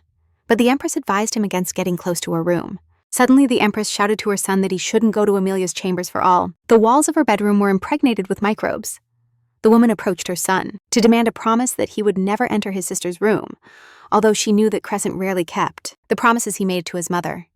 Kana observed the Empress's behavior, attentively panicking, begging her son not to have tea with the princess to avoid contracting the microbes that caused Amelia's illness. Kana understood that the Empress's son would be the next emperor, but such indifference toward her own daughter shocked her. Watching that conversation was uncomfortable, so Kana decided to leave, but Crescent suddenly proposed a walk in the garden, which she couldn't refuse.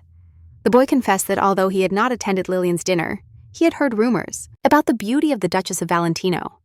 But while pretending to be surprised by the compliment, her mind understood that the prince was not acting without reason. Holding the boy's arm, the young girl followed him, although he was still amazed by her medical skills. While they chatted, the boy continued deep into the garden, something that Kana did not overlook. Realizing that she was too alert, Kana suddenly got scared when Crescent led her to the hedge and stopped abruptly behind her. The prince's joy at being alone with her terrified her, for she had already lived a similar situation. It could repeat the same as in the forest with the breaking of the cart and the impulsive murder of the coachman with the sword. Crescent grabbed the young girl's hands and pulled her toward him, but she screamed and demanded that he stay away.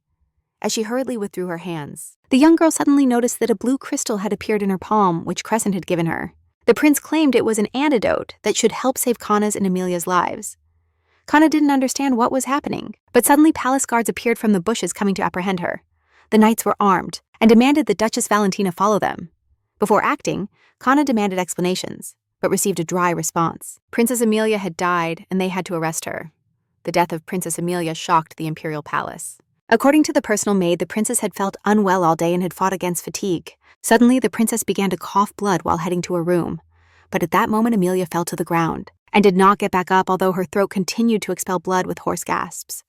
The imperial doctors confirmed that her heart had stopped beating, and the preliminary diagnosis indicated that an unknown poison had been used. Few were responsible for the princess's death, but the empress already knew who should answer for the murder.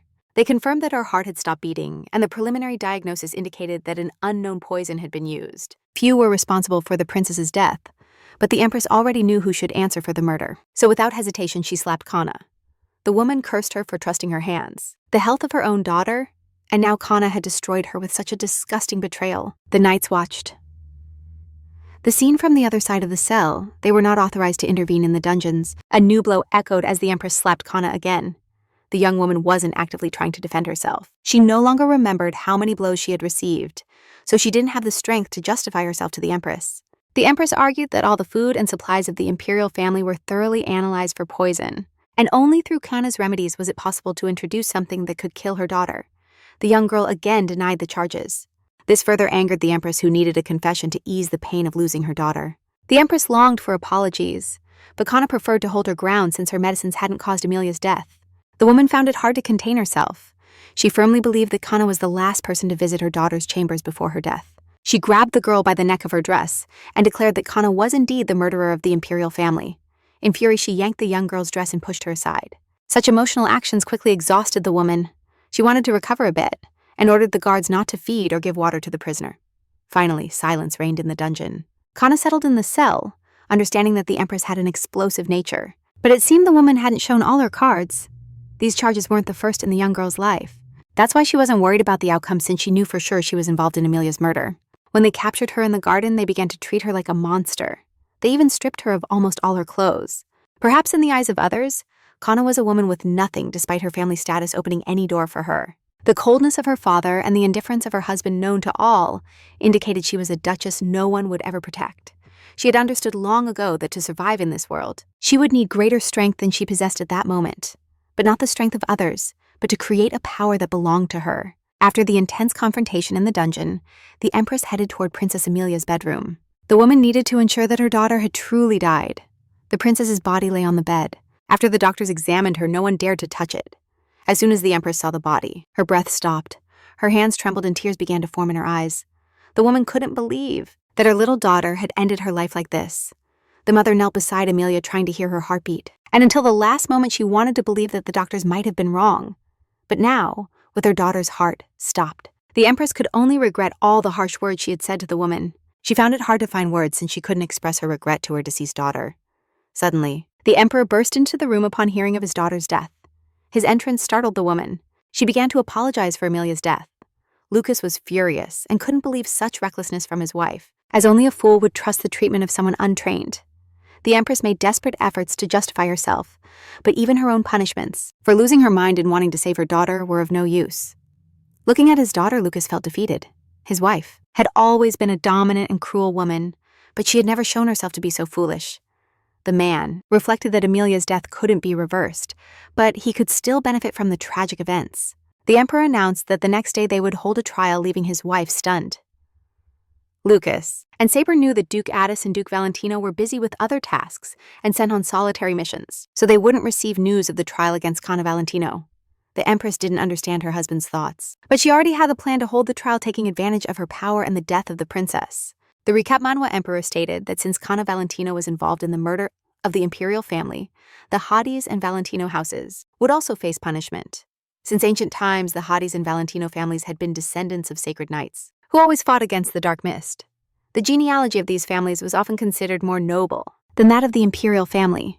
This fact caused the emperor many problems, and he couldn't destroy them. But without these families, the empire could fall into the horror of war, and to keep the Hadis and Valentino families under his control, he had to act more cleverly. Now the emperor could show who was the master of the sacred knights, for the incident with Cana Valentino would help tarnish the reputation of both families, elevating the status of the imperial family. But Cana shouldn't care that she was a special instrument in the hands of the aristocrats. For this plan to work, it was necessary to hold a public trial against the guilty one. Such an event would show the common plebs that the imperial family still held power over all, and Luke entrusted the empress to handle it. The emperor requested not to directly accuse the Hadis and Valentino families, but to limit themselves to mentioning Cana in the trial, and his wife didn't worry about the rest, as he himself would develop the line of accusation with the members of the Supreme Court. As a result of the trial, Cana Valentino should be condemned, humiliated, and mocked before the aristocrats and common citizens. But to avoid severe consequences, the emperor proposed to his wife to condemn Cana Valentino to death. The court session was organized so quickly that by dawn a crowd had gathered at the building. The plebs didn't hesitate to hiss at her and mention how horrible her black hair was. But Cana didn't pay attention to them. She was focused on understanding the upcoming process. Behind her, there were surprised exclamations from women who feared her black eyes. From the judicial bench, a gesture was raised, demanding silence in the room, followed by the strong voice of the empress, announcing the start of the trial. The supreme judge struck the hammer several times on the bench, asking for general calm. Then he called Duke Valentino to the stand, where he had to defend his innocence. The young girl's appearance unleashed a new murmur in the courtroom, but there was a man watching silently as the madness of the spectators reached its peak and everyone demanded the death penalty. Orsini didn't take his eyes off his sister. Public trials were a rare phenomenon, gathering 100 plebs for Cana's trial. Valentino was absurd. The empress watched the spectacle tiredly. She didn't understand why Cana reacted so calmly to the booze. Although the woman didn't know it, Cana understood her plan. For such an important figure wouldn't be in a trial against an exiled one if the murder of the princess hadn't been designed from the beginning to use her and humiliate the noble families. The supreme judge opened the report, where Duchess Valentino appeared as the physician of Princess Amelia. Under the watchful eye of the empress, the judge began the hearing and asked the accused to confirm the information in the report. Cana accepted every statement, as she still hadn't noticed any hidden hints from the judge. However, this was enough for the spectators to shout about the ineffectiveness of herbal treatments if the patient was hopeless. The judge handed over the list of herbs used by Cana. Thus, before the attendees, an expert would appear who heads the Oriental Medicine Department to evaluate the accused's actions. Cana was internally amused by the situation, for in this empire, any tea shop was considered a place to study Oriental medicine. When the tea shop vendor appeared next to the stand, he professionally displayed a herbal manual. The judge began with the simple question. He was interested to know if the expert agreed that the herbs on the list were suitable for treatment. The man placed several branches on the stand and began to explain what type of plant was listed by the Duchess. Cana watched the spectacle calmly while the expert explained to the audience the process of preparing the remedy from cypress branches.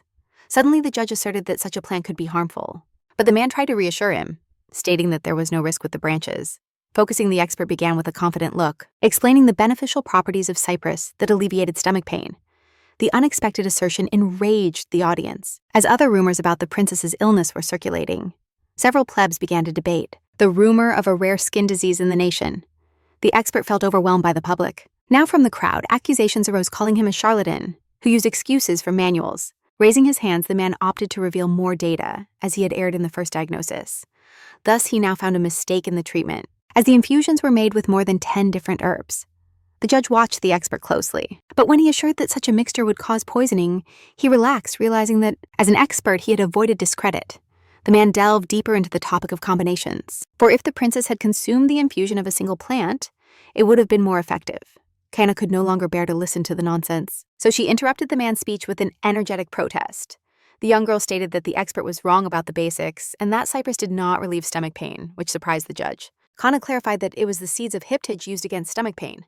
Therefore, trusting the vendor was foolish. The expert tried to grab attention, but the angry whispers of the audience revealed that there was another method to relieve stomach pain. Unable to withstand the tension, the man shouted that he was the authorized expert to evaluate the herbs. Someone from the aristocrats defended the expert, saying that Kana might be wrong, since she had not studied medicine, and her previous statement had been just a happy coincidence. Unable to hold back, Kana pointed at the expert and proclaimed loudly that if the man was a specialist in herbs, he could immediately show in the manual what cypress from the woods actually cured. The challenge enraged the man who anticipated defeating the arrogant young lady, and with that, he opened the book wide. Fixing his gaze on the pages of the manual, the man paled with fear and understanding upon reading what it said. A deathly silence fell over the courtroom while the expert with a stunned expression scrutinized the page. The judge demanded an explanation for the silence, but the empress warned that the expert turned out to be false. Whispering softly that cypress from the woods was indeed used to treat inflammations, the man fell silent.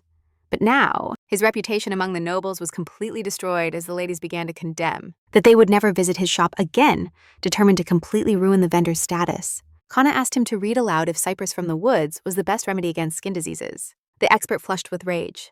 A self-taught person shouldn't know such nuances, but being in court, he had to tell the truth that harmed his status, so he accepted the accused's arguments. Deep down, Kana celebrated. She didn't know what that charlatan had been paid to testify, but he had just ruined his career. But the expert was unwilling to accept defeat and shouted in unison that it wasn't the cypress from the woods. The problem with the cure accusing her with a finger shouted that she had also prepared the remedies incorrectly, causing the mixture of various herbs in a single elixir to lead to the death of Princess Amelia. But she remained calm. She had already understood that the level of knowledge of the local healers wasn't high and wanted to initiate a new debate on how to correctly mix herbs. From the room echoed the voice of the empress, sounding terribly tired, which made everyone quiet down. Everyone turned to the judicial podium, ceasing to discuss the justice of each accused. The empress dramatically closed her eyes and asked the judge to hurry, so as not to turn the hearing into a circus. After hesitating for a moment, the supreme judge announced that the verdict would be postponed. Although the guilt of the duchess was proven, this last bit amused the girl. A sharp bang on the table interrupted the silence, awakening the empress's explosive character again. The woman jumped up, accusing Kana not only of murdering the princess, but also of using medications reserved only for plebs, an unacceptable offense for the imperial family. Sitting back down, the empress assured that Kana Valentino's guilt would not affect the Hadis and Valentino families, so they wouldn't receive severe punishment. But it was all a ruse, for she then announced that instead of punishing all the families, it would suffice with a capital execution for Kana Valentino for the imperial family. The judge coughed upon hearing the sudden sentence, but the empress seized the opportunity to demand that he explain if the imperial family was wrong in its decisions. Not risking his career, the man struck the hammer and accepted that the court's decision followed that of the empress. The herbal expert seized the opportunity, and after the verdict requested that the murder with poisonous infusion be considered a triple crime. The Orsinis did not thank the applause from the people when the judge confirmed again that the Hadis and Valentino families would not be punished. A new bang of the hammer resonated in the room, and now the judge officially issued the verdict. Kana Valentino would be sentenced to death. Among the spectators, exclamations of approval were heard, causing Kana to cover her face with her hands so that the people's gaze wouldn't reach her. However, hiding her face, the young girl wasn't crying. It saddened her that everything had gone exactly as she had predicted, for this trial had a predetermined ending. They took Kana back to her cell. It was already night outside, but she couldn't determine exactly how long she had been imprisoned, though now she was interested in something else. Why did Orsini arrive at the door of her cell? The boy took off his hood.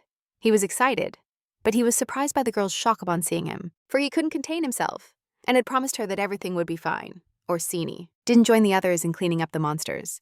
Instead, he had left home early. It was strange to see him in the dungeon. Kana knew it from conversations with the maid. Her brother had to go to solitary trainings. The boy quickly regained his composure and decided not to show more concern for the girl, so he said ironically that he would only watch her suffering and would leave.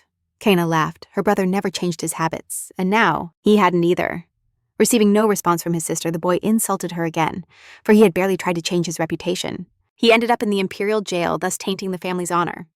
Looking at her brother through the bars, the sister laughed. Finally, all her dreams had come true, but he seemed tense as if something was wrong. Orsini couldn't resist Kana's calm tone, so he demanded that she stop acting arrogantly toward him. Kana acted confidently, even though she was beaten and dressed in dirty rags. But why did her face keep shining so much every time he looked at her? Orsini didn't know, but he heard her mocking his words, for he himself had been the one to hit her in the face. Such harsh words cooled his excitement, forcing him to step away from the bars. Kana enjoyed his expression. Surprise provoked her brother for a fight, for today would be the last time he could humiliate her in impotence. Orsini clenched the bars with his fist, but his trembling was still evident. He approached and remembered that soon the moment of execution would come. The imperial family wouldn't delay the sentence. As he began to shout again, the boy remembered that only the father or Duke Valentino could influence the course of the sentence. The boy's shouts left Kana confused, for she believed Orsini would be one of the first to rejoice at her death, but he was acting very nervous. She didn't understand why he was so angry at her behavior. Perhaps the brother wanted to obtain something from her. After thinking for a moment, the young girl suddenly apologized to her brother, making him step back from the gate. She pretended to be sad, as she had stained the family honor, and now her father, and all the members of the Addis family would be in debt to the emperor. Placing her palm where she had once gripped Orsini's hand, the girl moved closer to the bars, looking at her brother through the bars. She understood that her words pleased Orsini, but it was time to attack, so she asked him not to hate her so much when she died. A faint smile appeared on her face. So impressed was he by his sister's speech that he stopped pretending. But Kana could no longer disguise herself as a lady stricken by shame. She confessed that she had said exactly what Orsini wanted to hear. Raising her voice, she shouted that she would never regret or apologize for her actions, so Orsini wouldn't receive any excuses from her. The boy was confused when his sister made a strange signal with her fingers. Kana clarified that with that gesture, she meant for him to leave the basement. But he just laughed, understanding that his sister had lost her mind, since the old Kana Addis would never find herself in a situation like this. With her head held high, shaking him off, the young girl asked Orsini to leave her alone. She wanted to enjoy being crazy. But the boy just stood still. After a moment of reflection, he suddenly said that Kana should start begging him for help. This was a surprise for both, but Orsini continued and demanded that his sister plead for help and salvation for her life. The girl didn't know how to react, but Orsini promised that if she did, he would save her. She hadn't expected such a turn. She knew Emilia would die. She assumed they would imprison her and impose the death penalty on her. But for Orsini to come and offer her salvation made it all much more interesting. Straightening up, to hold the gate and keep her balance, the girl decided her brother deserved another conversation. Placing her palm on her chest, she asked him in a pleading voice if he was telling the truth about saving her. The boy felt uncomfortable, stammering a bit, as he admitted that only his father would save him from execution. But he could help them escape and find refuge. Then, feeling strength, Orsini smiled, pointing out that everything would be possible if the father didn't reject his daughter. After such dishonor, Orsini grasped the girl's hands, realizing that after her escape, she could never live with the name Kana Valentino and would have to hide her identity forever. Eager for victory, Orsini immersed himself so much in the conversation that his eyes burning with a mad flame proposed that his help would be in exchange for his sister acknowledging his greatness and becoming his lifelong servant. Without waiting any longer, he demanded that Kana kneel before him as a loyal servant before her master. The basement fell silent, after which the girl's mocking voice completely destroyed the boy's dignity, for she had manipulated him without reservations and had led him into her game. A soft laugh stunned the boy as he gripped his sister's wrist tightly. But he couldn't move. Furious, the girl spat on her brother's shoe, not wasting any more time with him as she walked away from the bars, smirking at her brother's naivety. Although it wasn't the first time she had put on such a show, the intense emotions made Orsini try to hold back his laughter, but it threatened to burst out of his throat. His eyes remained wild, but with every laugh that erupted from them, the pain was accentuated. To try to calm her, Orsini gripped the bars of the gate and squeezed with all his might, bending them under his fingers. The screeching of the metal made the young girl turn around, but it didn't seem to her that such a spectacle deserved so much attention. But suddenly Orsini's hand shot out towards her and pulled her forcefully toward the gate. Looking down at his sister, Orsini wanted to hear from her lips if she truly accepted death with the sweet smile. Kana proudly affirmed that she was prepared for anything, which is why she didn't need Orsini's help. As he loosened his fist, the young man pushed his sister forcefully, and then withdrew his hand as far away from her as possible. He was furious, and that anger wouldn't let him be at peace. So as he struck the bars once more, he murmured that he was glad the dishonor of the Addis family would die soon. Without wasting time, the boy turned around and headed for the exit of the basement. The sound of the door announced that the visitor had left the place, and Kana relaxed. She was already bored with their shared games, although she would never accept his help. Looking at the only window of the cell, the young girl made a firm decision she wouldn't accept help from her father, nor from her husband, nor from anyone else in her family. She would save herself, and not even the stone walls with narrow windows would be an obstacle for when the new day arrived. everything in her life would change. At dawn, the maid would go to Princess Amelia's chambers for the morning cleaning. But she would be surprised right before her eyes, as the body of the princess that had been motionless all night in bed would suddenly come to life. The princess's eyes would be clear. She still didn't know what had happened in her absence, but now Recap Manhwa the Empress would definitely be the one to play in the battle for status. For with Amelia's resurrection begins Cana Valerio's counterattack. In the hall, the sound of breaking glass was heard, followed by the screams of the Empress, who just burst into her chambers. A completely pale maid needed to inform the Empress about the news. The maid nervously bowed her head and announced that Princess Amelia had come back to life. The Empress froze. At first it seemed to her that the maid was playing a joke on her, but now things were different. Regaining her composure, the woman began to lament that such news was simply impossible. She herself had gone to her daughter's chambers to check if her heart was still beating. Stammering, the maid acknowledged that after the doctor's examination, it could be clearly stated that the princess's pulse was perfect, just like her state. Waves of panic crashed over the Empress. She could barely keep her hands still, but upon mentioning that even the Emperor had checked Amelia's condition, the Empress jumped up from the sofa, shouting that it was all impossible. The only thing that saved the maid from punishments and accusations of lying was that the doors of the hall creaked open. Amelia appeared dressed in the same clothes her mother had seen her in last, with a restrained smile. She apologized to her mother for having made her suffer so much over her health. The Empress couldn't pretend anymore. She glared at her with rage. This behavior surprised the princess, who decided that her mother wasn't happy to see her sweetly smiling. The young girl begged her mother to be happy for her. Gripping tightly, the Empress examined her daughter's face, which now looked much better after the treatment. But soon she burst into a fit of hysterical laughter. Before her stood Amelia Isberg. Her daughter was neither a trick nor a dream. And although the fact that Amelia was a stain on her reputation, the shame the Empress felt pushed her to get rid of her daughter. Amelia had to be that daughter whose death would bring many changes to the imperial family, for it was precisely for this reason that the Empress decided to kill her. The woman clearly remembered the day when the Emperor turned away from her and stated that a child born from her blood couldn't be sick, and the mere fact that a sick member existed would cause irreversible harm to all future descendants of her lineage. The Emperor's voice echoed in the Empress's mind, for then he accused her that her blood had been pure throughout the history of the imperial dynasty. But all the problems arose from the fact that in the Empress's family tree, there were impurities now known to the world in the form of her daughter. That's why the Emperor worried about how the Empress would handle the consequences if her growing child reached the throne and his children showed Amelia's illness. After casting one last glance at her, the Emperor never mentioned his daughter again. But beyond that, at that moment, the Empress lost the bond with her husband forever, who never touched her again.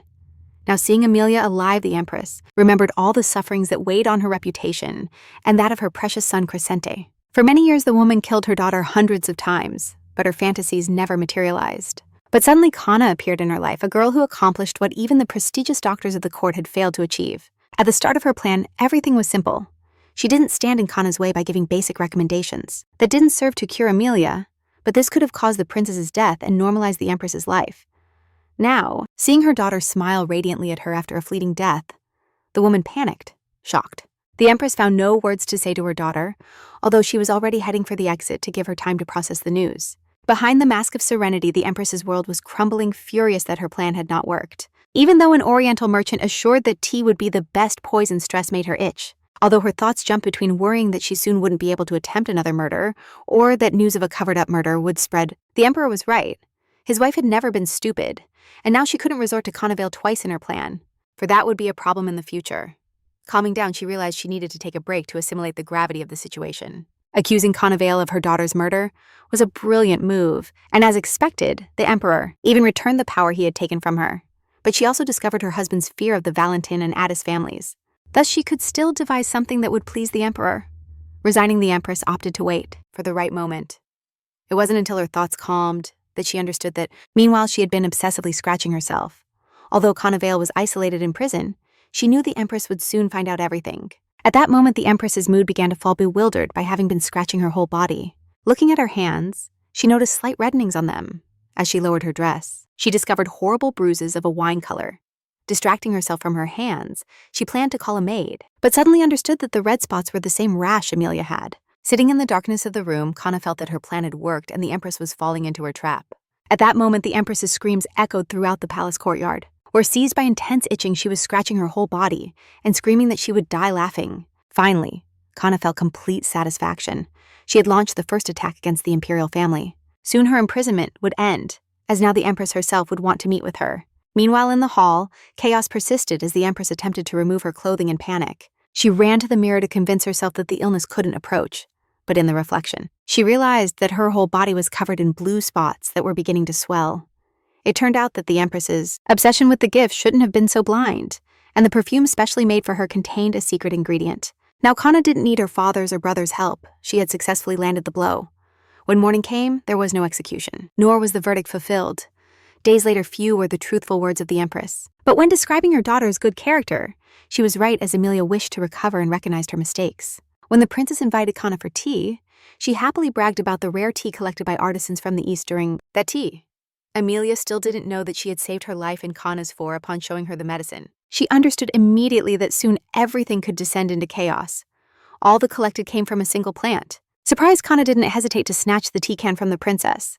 For Kana, it was impossible for a plant like that to reach the imperial palace. The girl didn't settle for handing the jar to the princess. Not even the verdict was fulfilled days later. Few were the truthful words of the Empress. But when describing her daughter's good character, she was right, as Emilia wanted to recover and recognized her mistakes. When the princess invited Kana for tea, she cheerfully bragged about the rare tea collected by artisans from the East during the tea. Emilia still didn't know that it saved her life and Kana's, for when she showed her the medicine, she immediately understood that soon everything could go into chaos. All the collected came from a single plant. Surprised, Kana didn't hesitate to snatch the tea tin from the princess. For Kana, it was impossible that a plant like that would arrive at the imperial palace. The girl wasn't satisfied with just handing the jar back to the princess, but demanded an explanation as to why the princess was drinking that tea looking once more in the container. She realized it was cho tea, but it had never been a medicinal remedy. Cho was made from the root of a purple flower and was used to prepare poisonous infusions that mimicked the healing properties of the plant. The princess remained silent, but Kana insisted on getting answers about who had prescribed it and how long Emilia had been taking it. The girl reflected. She had been given the tea this morning and was advised to take it for 3 days after boiling the herb with boiling water. Seeing the amount of tea in the jar, Kana realized that if that dose of poison was consumed, the princess would surely die in 3 days. The tension hung in the air, so Emilia couldn't hold back and asked what was wrong with it. But in Kana's mind, everything was a mystery. She couldn't understand why they were giving the princess a dangerous drink precisely at the moment the treatment had begun. If the princess died after starting the treatment, it would be the perfect excuse to accuse Kana of her murder. The puzzle began to fit together. From the first meeting, the Empress showed impatience in all the processes. And the fact that Kana had no medical training didn't stop her, even though the woman tried to delay the start of the treatment. When Kana treated Lucy, Callan personally demanded a list of herbs that were delivered the next day at the Aedis estate. All the remedies requested by Kana were listed in a single manual on Eastern plants and came with illustrations showing what they look like. Although in the West deliveries were unstable, certain herbs were easily obtained, using influence and money, but the cho root was not recorded anywhere, and it was impossible to get it without more. While working in the lab, Kana had thoroughly studied all the manuals, to then complete them with missing information. The structure of keeping these books useful raised many questions, since even basic things hadn't been noted. If the cho root is unknown in this world, the inhabitants of the Eastern continent can't know much about its properties, and obtaining its use will be difficult.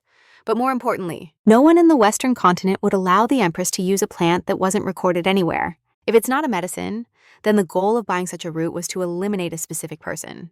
The conclusion that the Empress wants to kill her daughter shocked Kana, who had trouble containing her laughter, since if the princess died during treatment, this would easily divert the Recap Manhwa Empress's suspicions towards her.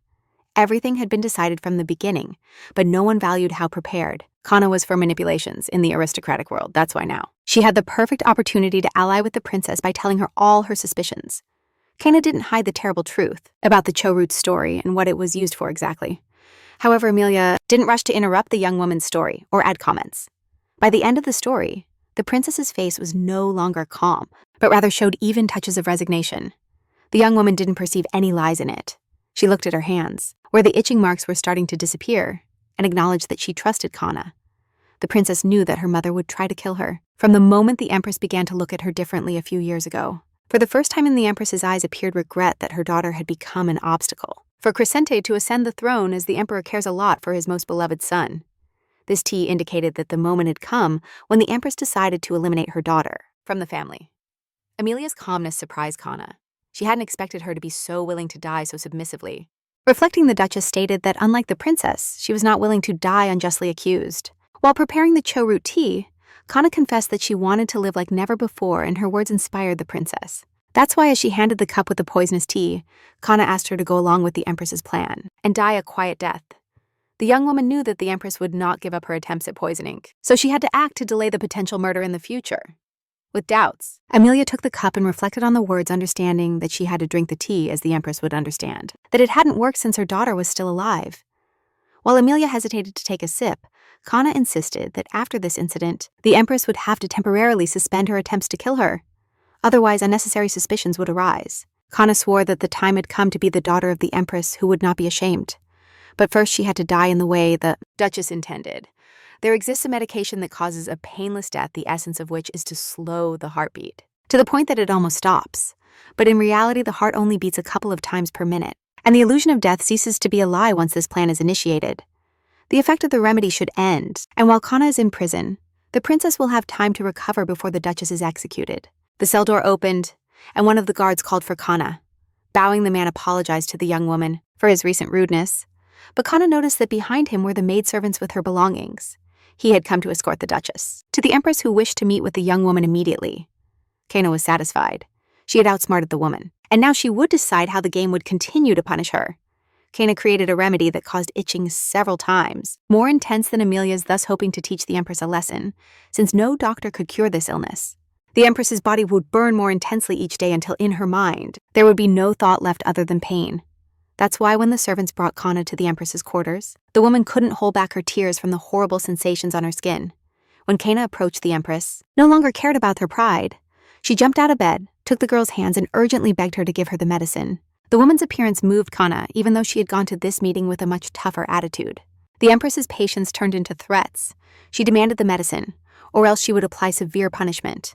The woman's screams alternated between facts. She had seen Amelia's skin improve and wanted to receive the corresponding treatment. Before Kana could say she didn't have the medicine, the Empress slapped her in the face. The protagonist fell to the ground and didn't attempt to get up, pretending to be defeated, when the Empress grabbed Kana by the neck, trying to bring her back to her senses.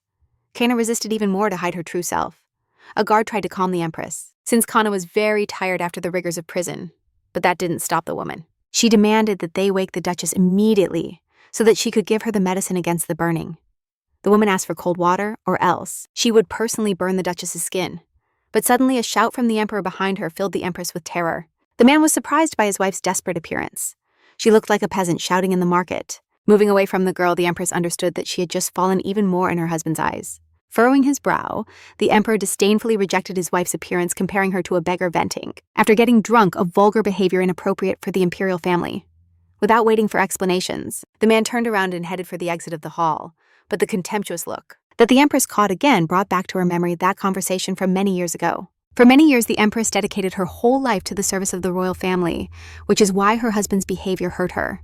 But the man didn't turn around, so the last image his wife kept of him was his disdainful gaze.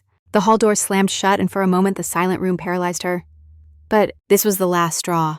She grabbed Kana by the neck and began to choke her, because it wasn't her fault, but part of Kana's plan. Losing complete control, the Empress jumped on the poor girl's body to make sure she would choke her. Kana pretended to be hurt, while the guards and servants tried to calm their lady, but this only angered her more. And without releasing her hands from her neck, she started shaking her to make her react. But in an instant, the situation changed. The woman's grip loosened when her gaze shifted to the door, and her face paled with terror. So Kana couldn't help but look in that direction too. In the center of the room stood Alexander Otis. His clothes were stained with blood, and his weary gaze quickly assessed the situation. The man watched with his eyes the Empress's movements as he took a heavy step toward her, unsettling her even more. Since everyone knew the Duke's coldness toward his own daughter, but it was Kana who was most surprised, because before her was her father, who seemed to have left everything and rushed in from the battlefield. Alexander saw nothing but the face of his daughter, still swollen from the blows of the Empress. But when his gaze fell on the foreign hands that held her by the neck, he couldn't allow himself to stay still. So he headed toward the center of the room, waved his hand, and bent down to take the girl in his arms. He knelt beside his daughter, no longer so restless but eager to take her away soon. The frightened Empress withdrew her hands from Kana's neck and quickly stepped back, allowing the Duke to take the young woman's body in his strong hands, after which the man stood up from the ground, ignoring everyone, and headed with his daughter toward the exit of the palace. Kana still didn't know what had just happened. However, the fact that her father took her out of the enemy's den seemed unexpected, but somehow it felt like a normal outcome. The Empress dared not stop the Duke. That's why Kana decided she would give him a little more time to suffer with the itching. The Duke's cart dashed through the forest, heading toward the family estate. Kana continued to pretend to be hurt and simulated losing consciousness.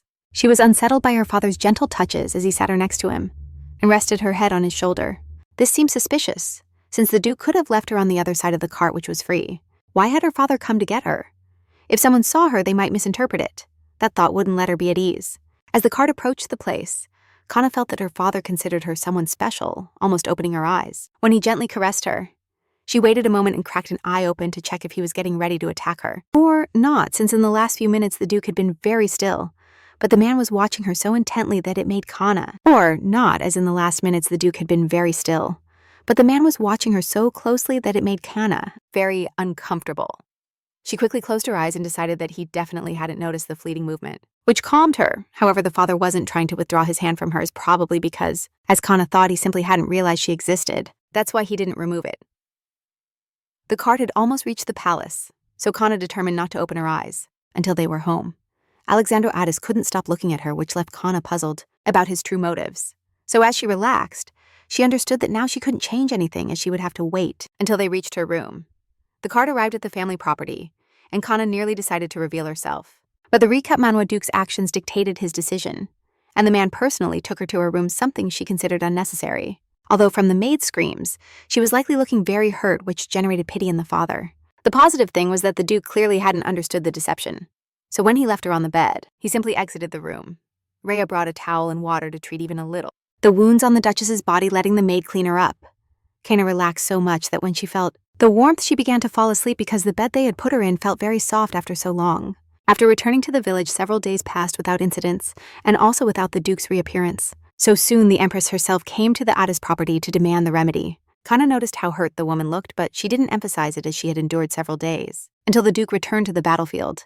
But as soon as the Empress opened her mouth, Kana understood that not even the most intense itching could make her reconsider her bad temper.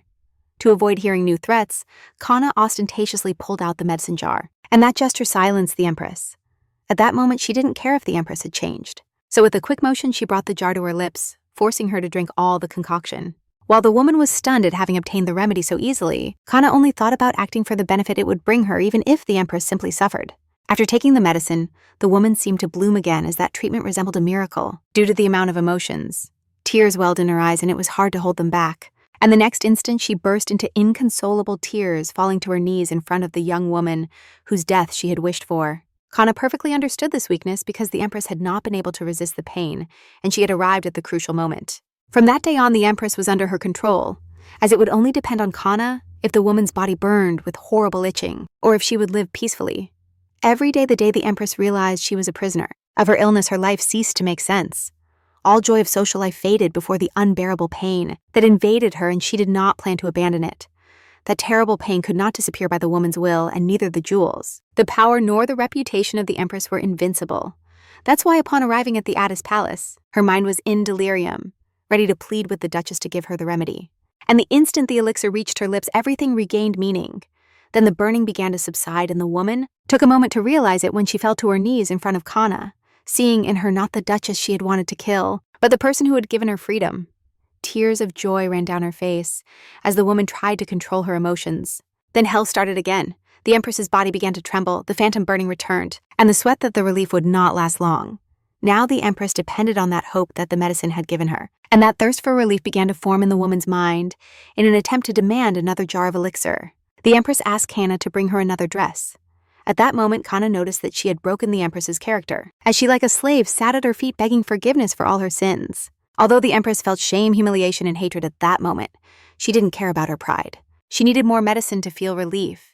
And while hugging the young woman by the knees, the woman cried, recognizing that her dignity was not worth clinging to, as living without the stinging pain was better than anything.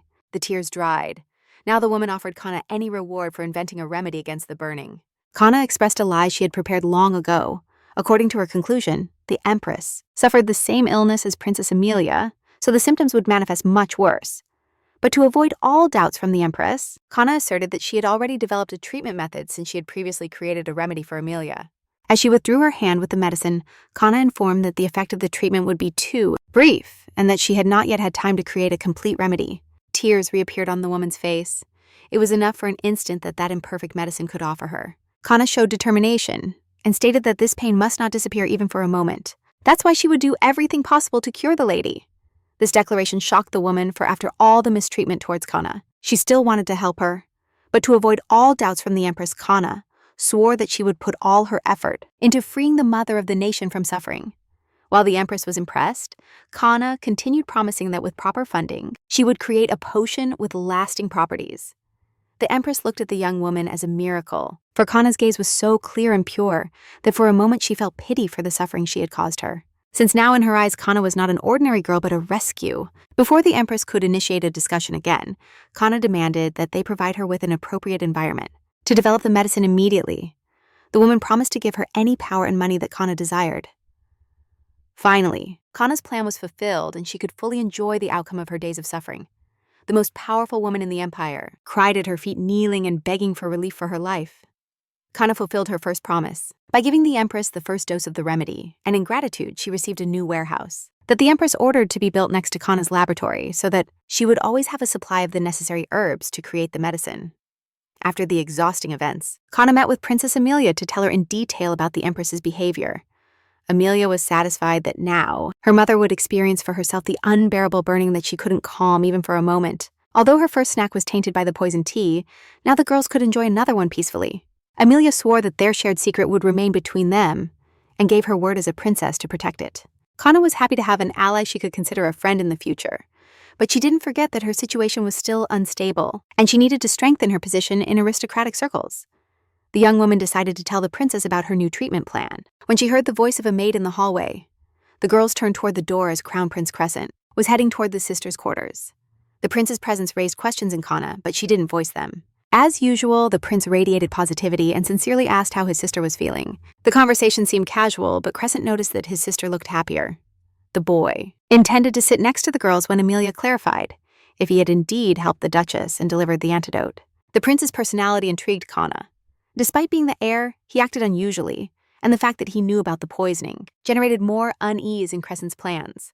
Without hiding it, the boy honestly stated that he not only suspected his mother's plans, but had irrefutable evidence of a conspiracy intending to assassinate the princess. The girls exchanged glances. Although Amelia hadn't expected such a detailed response, this increased her confidence in her brother. Crescent explained that as soon as his sister's treatment began, the Empress ordered that no one visit Amelia's quarters. No matter how much the prince argued with his mother, she did not lift the prohibition, so Crescent could not approach his sister, and sought a way to deliver the antidote through the Duchess. But his mother was cunning, which is why she was always a step ahead, and Kana was captured before Crescent's plan could materialize. Kana found the prince's motives ambiguous. While Amelia pretended to ignore her mother's plan, Crescent spoke openly about the covert assassination. However, before Kana could process all the facts, the prince posed the key question for which he had come. He cared to know his sister's decision. Crescent promised to be a witness if Amelia decided to carry out the assassination and punish those responsible. Noticing the perplexity in the girl's eyes, the boy asked directly if his sister would file a complaint with the Emperor with his palm over his chest. He swore he would always follow his sister's decisions. Kana was stunned by the firmness of the declaration, something she hadn't imagined hearing in a conversation. Thus, observing the boy more closely, she understood that he had come to prevent all attempts by the princess from materializing. Not only did Kana understand this, but the princess herself, accustomed to imperial manipulations, also perceived the true objective of her brother's visit. Besides the Hades and Valentino families, there exists the Mercy family on the Western continent, whose influence in the commercial sphere is so great that many empresses have emerged from it, and the current one is no exception. The head of the Mercies is the Empress's younger brother, so united with his sister that her will becomes the will of the entire family. Initiating a conspiracy against the Empress equals challenging the entire Mercy family. Currently, Crescent is under the protection of his mother's family, and if a conflict arises, he will lose his main ally in reaching the imperial rank. The prince is at the epicenter of the struggle for the throne and acting against his family and mother just before such an important event doesn't seem like a calculated strategy. The prince's intentions were not clear. It seemed to Kana that he was trying to test Amelia and wanted to find a way to convey his suspicions to the princess. But Amelia was not foolish, and before accepting anything, she pretended not to understand what her brother was talking about. This statement surprised not only Kana, but also the prince himself. After taking a sip of tea, the princess stated that, although the Empress tried to poison her, she did not understand her brother's insinuation about accusing her before the Emperor. The prince understood the play when his sister asked him to stop expressing such nonsense, as any servant could misinterpret them. The siblings exchanged a glance and both clearly understood what the other meant, which led Crescent to acknowledge his sister's wisdom. From his perspective, Kana could not imagine how it was possible to maintain healthy family relationships in a house where the Empress tries to kill her own daughter. The siblings do not trust each other and hide their true motives, something that undoubtedly seems to confirm that in the imperial family one does not live without tears. Although the prince found an antidote for his sister that only meant he still had some conscience left. That's why, tired of observing more family secrets, Kana decided to leave the palace. 2 weeks had passed since the events in the princess's palace, and Kana's life was moving normally. Conversations about the events in the palace were no longer discussed among the citizens of the capital, especially with so many everyday problems ahead. Kana was doing well. The princess was almost recovered. The men from the Adas family had not yet returned from their expedition to the Dark Clouds, and her stepmother was not bothering her.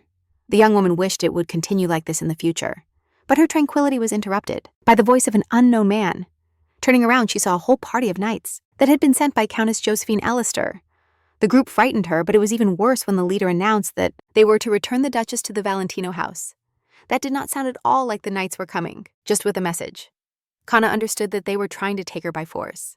Kana tried to justify herself, explaining that after the false accusations and imprisonment, she hadn't had much time to recover.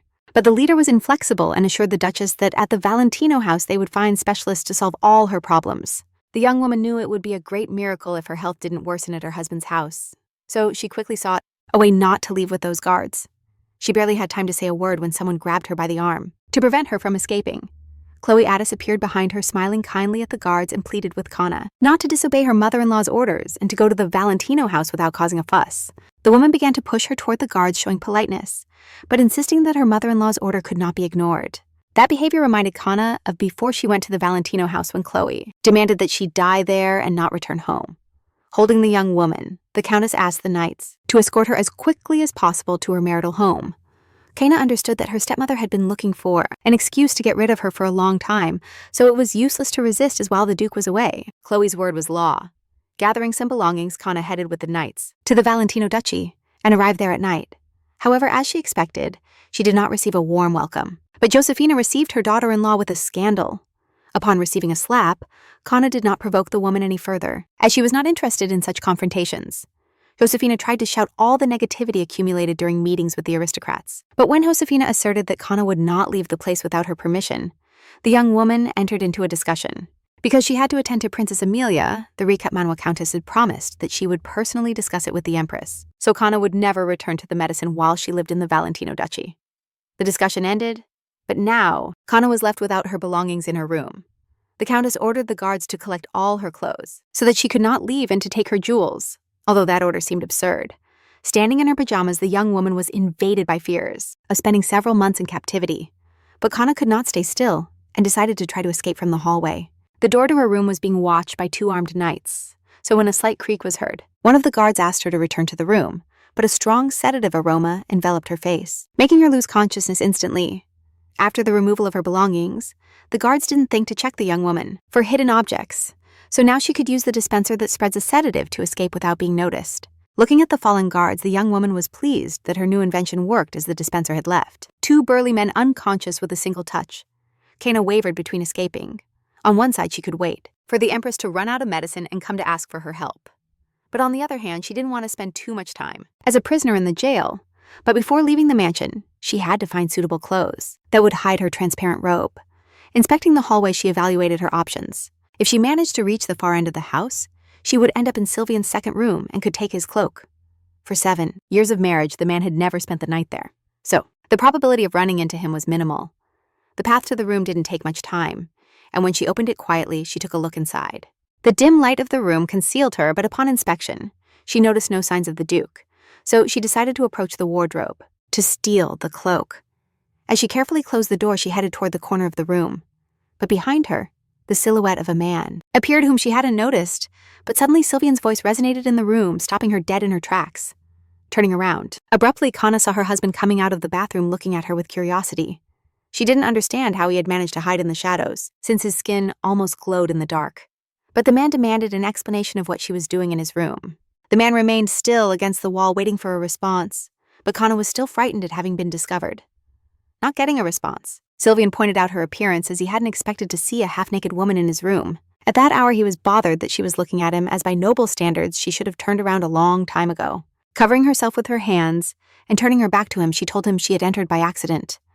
As expected, the man didn't buy the deception, and with a smile, He asked her why she had entered if she didn't know whose room it was.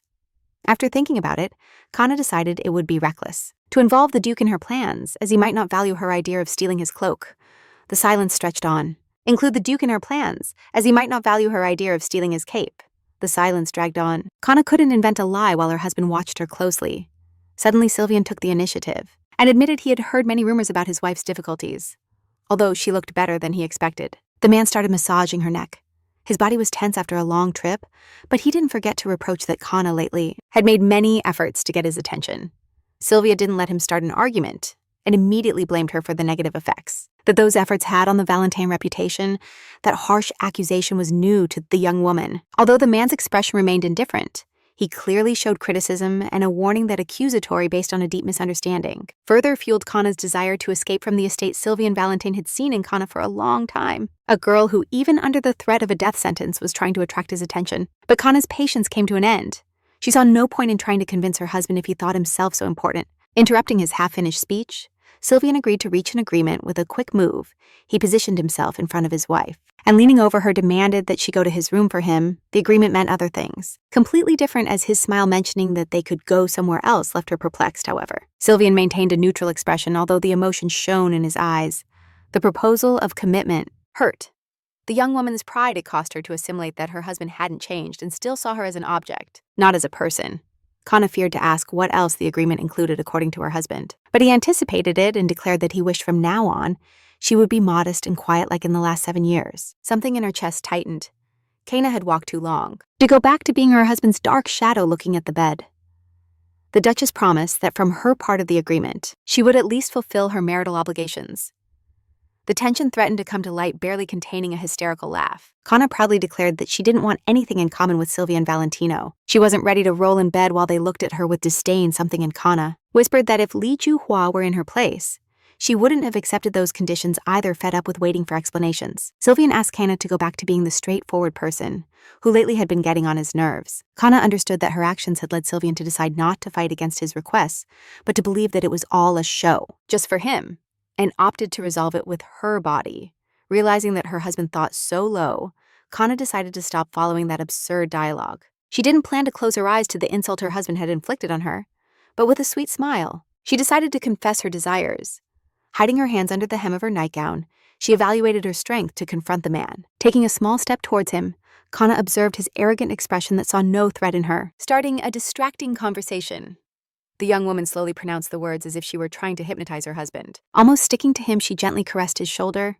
Although Sylvian deliberately kept his hands away from his wife's body, Kana saw how the man's face was about to contort into a triumphant smile when she almost kissed him, while Sylvian was in a slight intoxication of the imminent victory. Kana discreetly took out the dispenser from her nightgown pocket. Stepping aside, the young woman aimed the sleeping agent dispenser at the Duke's face. She had already decided that his business was none of her concern, so there would be no concessions. The man was left perplexed. When a light mist from the sleeping agent came out of the dispenser enveloping his entire face, Kana smiled, demanding her husband to no longer be interested in what she wanted the effect of. The sleeping agent should be felt soon, as the man's breathing became agitated and his reaction slowed down, anticipating the victory. Kana, with shine in her eyes, made sure Sylvian finally fell to the ground. This soothing aroma could take down even young gentlemen. It would surely work on the Duke. Kana smiled, knowing he would end up lying in her bed while she stole his cloak and escaped from the palace. Not everything was going according to plan. As before, the sleeping agent took effect faster, but now its effect was prolonged. The dark mist still covered the Duke's face, although he remained calm and tried to brush the scent aside with his hand. When the mist dissipated, Kana, horrified, realized that her husband's gaze was clearing, as if her dispenser, instead of putting him to sleep, had stimulated him. So the young man, with a slightly deranged look, demanded an explanation for what had just occurred. To the man, it seemed that there had been a failed but potentially viable attack, deciding that the dispenser had emitted less aroma. The young woman gripped her hand quickly, and a new dose of the sleeping agent hit the Duke's face. He watched the scene unfolding before him with curiosity. As it was not common to see such bold attempts at revenge from his wife, suddenly the liquid inside the dispenser ran out, and he understood that method would not affect Sylvian, so she actively struggled to come up with an excuse. Internally, the girl trembled from the imminent threat, but decided to verbally attack Sylvian so he wouldn't suspect for a moment that something was wrong. disguised as a loving wife, the young woman stated that this remedy would help the Duke rest well, since he worked so much that he shouldn't be tired when making important decisions. Both knew that everything said was nonsense, but Sylvian pretended to be interested in the girl's concern. Realizing she could no longer deceive him, Kana lifted the dispenser to pour all the rest of the potion. But the man's hand caught her wrist. She had never felt her husband's strength, and yet his grip on her wrist was like steel. Her vain attempts to free herself did not immobilize the Duke, so he easily snatched the dispenser. From her hand laughing, for the first time in 7 years of marriage, Sylvian administered the dose of the sleeping agent. Throughout his knowledge, it was the first time the girl behaved strangely. Although Kana tried to hold her breath to resist the effects of the sleeping agent, it was of little use. Her eyes blurred slightly. But she didn't plan to give up so easily, as she still had her pride. But in reality, it was very simple. The sleeping agent was of excellent quality, and the girl lost consciousness instantly, so Sylvian managed to hold her. When she fell unbalanced, the last idea in her mind was to see her husband smile triumphantly when she finally fell into his arms. Although in a way different from what she had planned for a long time, Chloe had been able to take a cup of tea without worrying about the presence of a stranger in her house. She was exhausted after the time Kana spent in the castle, so even those minutes of tranquility helped relieve the stress after all Countess Elster volunteered to take on the problems. That her stepdaughter left a maid entered the living room and informed the Duchess that the Duke Addis had returned from his mission and was already in the castle. The news relieved now. Life in the castle should return to its course, as it was before Kana returned while Chloe walked through the halls. Towards the Duke's room, she reflected on Alexandra's cold character. Although they were a couple, they never shared a room. And even when they did, their meetings lasted at most a few hours. But the woman accepted it as not only she received such a scarce amount of attention, moreover, the fact of having the status of receiving her husband after a military incursion gave her satisfaction. Alexandro Addis was impassive cold with others, and although many years of shared life had passed, his habits remained the same, and even now when his wife entered his room, he was indifferent to her presence. He was immersed in his thoughts, trying to calm them with a glass of alcohol. Chloe stood behind him, not knowing his mood. She greeted him kindly as always and offered to help him bathe, the quick rejection that Alexandro didn't even consider did not discourage Chloe, as she knew her husband so well that she didn't need to ask about his needs. When she sat in one of the seats, the woman praised him for keeping calm even upon returning from the safe house of the black smoke monsters. But as expected, she received silence in response for Chloe. It was important that her husband worked hard and protected the balance in the lands of the Western continent. But the man took another sip of his drink without bothering to comment on the compliments directed at him. The status of their marriage was one of Chloe's dreams in the Empire. Everyone knew that the Hades and Valentino families were descendants of paladins, holy knights from the time of magic.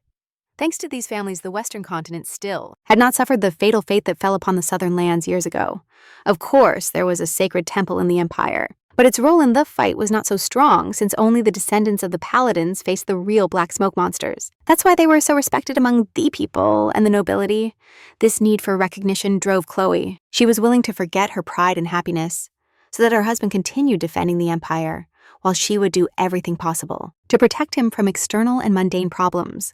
While watching her husband, Chloe promised him that after such a hard day, she would take care of everything so the Duke wouldn't have distractions while regaining strength. But Chloe made a mistake by starting a conversation about Kana, as she assumed it was because of her that the Duke felt uncomfortable at home. But upon hearing her daughter's name, the man fixed his gaze on his wife, demanding explanations. The woman was surprised, as Alexandro had never looked at her so intensely.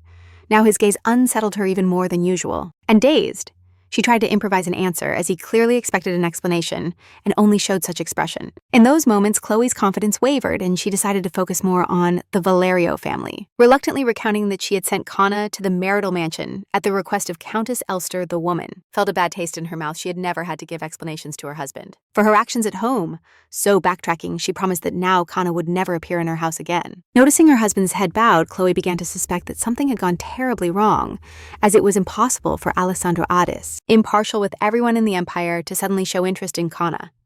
The news of Kana's departure shook them.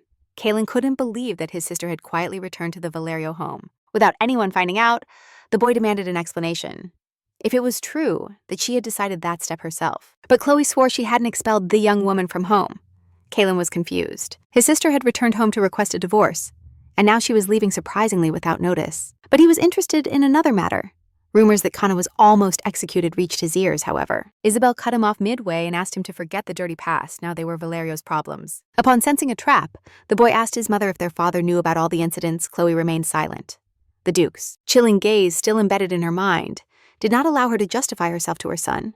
so she convinced him that all her actions were for the good of the family. Kaylin did not remain quiet.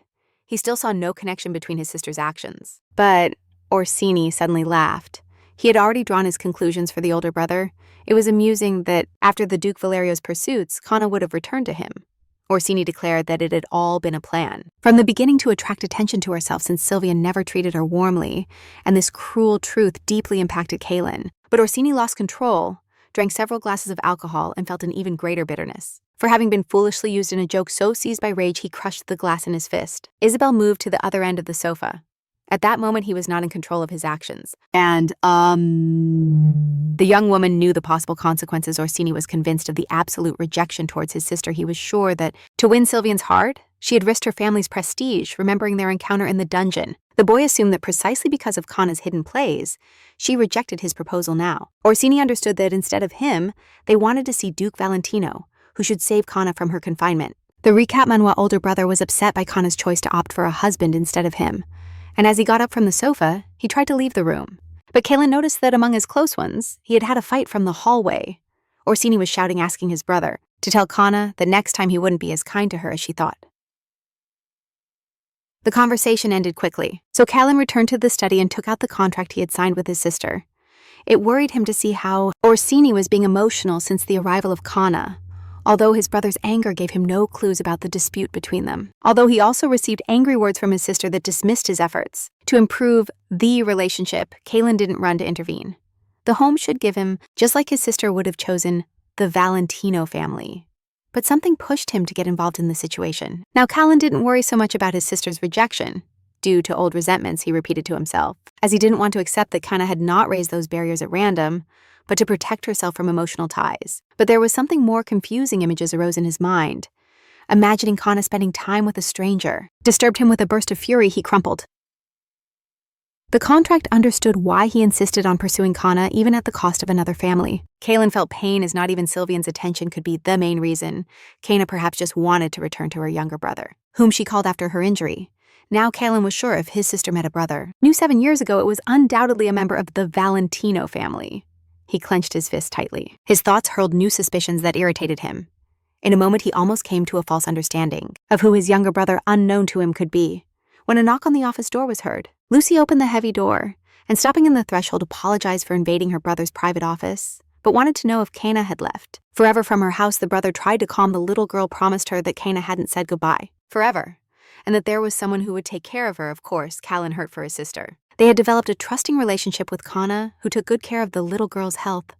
The sudden knowledge delighted the boy, as he still had the signed contract. According to the contract, Kana receives money for treating Lucy and cannot leave the estate until fulfilling all her obligations. Kaylin convinced himself that it was Lucy in the contract, the reasons he wanted to bring his older sister home. The boy was excited. He promised Lucy that today he would bring Kana home. As he had a document that she couldn't violate without wasting time, Kaylin began to dress to drive to the Valentino estate. Lucy was glad that her brother was so determined to recover his sister, although all of Kaylin's motivation was based on the fact that he was convinced that only by the payments made to Kana for the treatment he should return her by throwing his hat on his head. Kaylin was sure that his arguments about the contract would help overcome his sister's selfishness.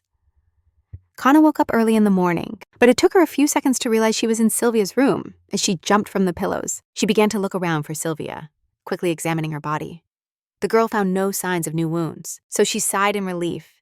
Grabbing the pillow, she began to hit it angrily. Since the night before Sylvian had defeated her, Kana didn't understand why the soothing aroma hadn't worked on the man, as she had been unable to escape from the palace for some time.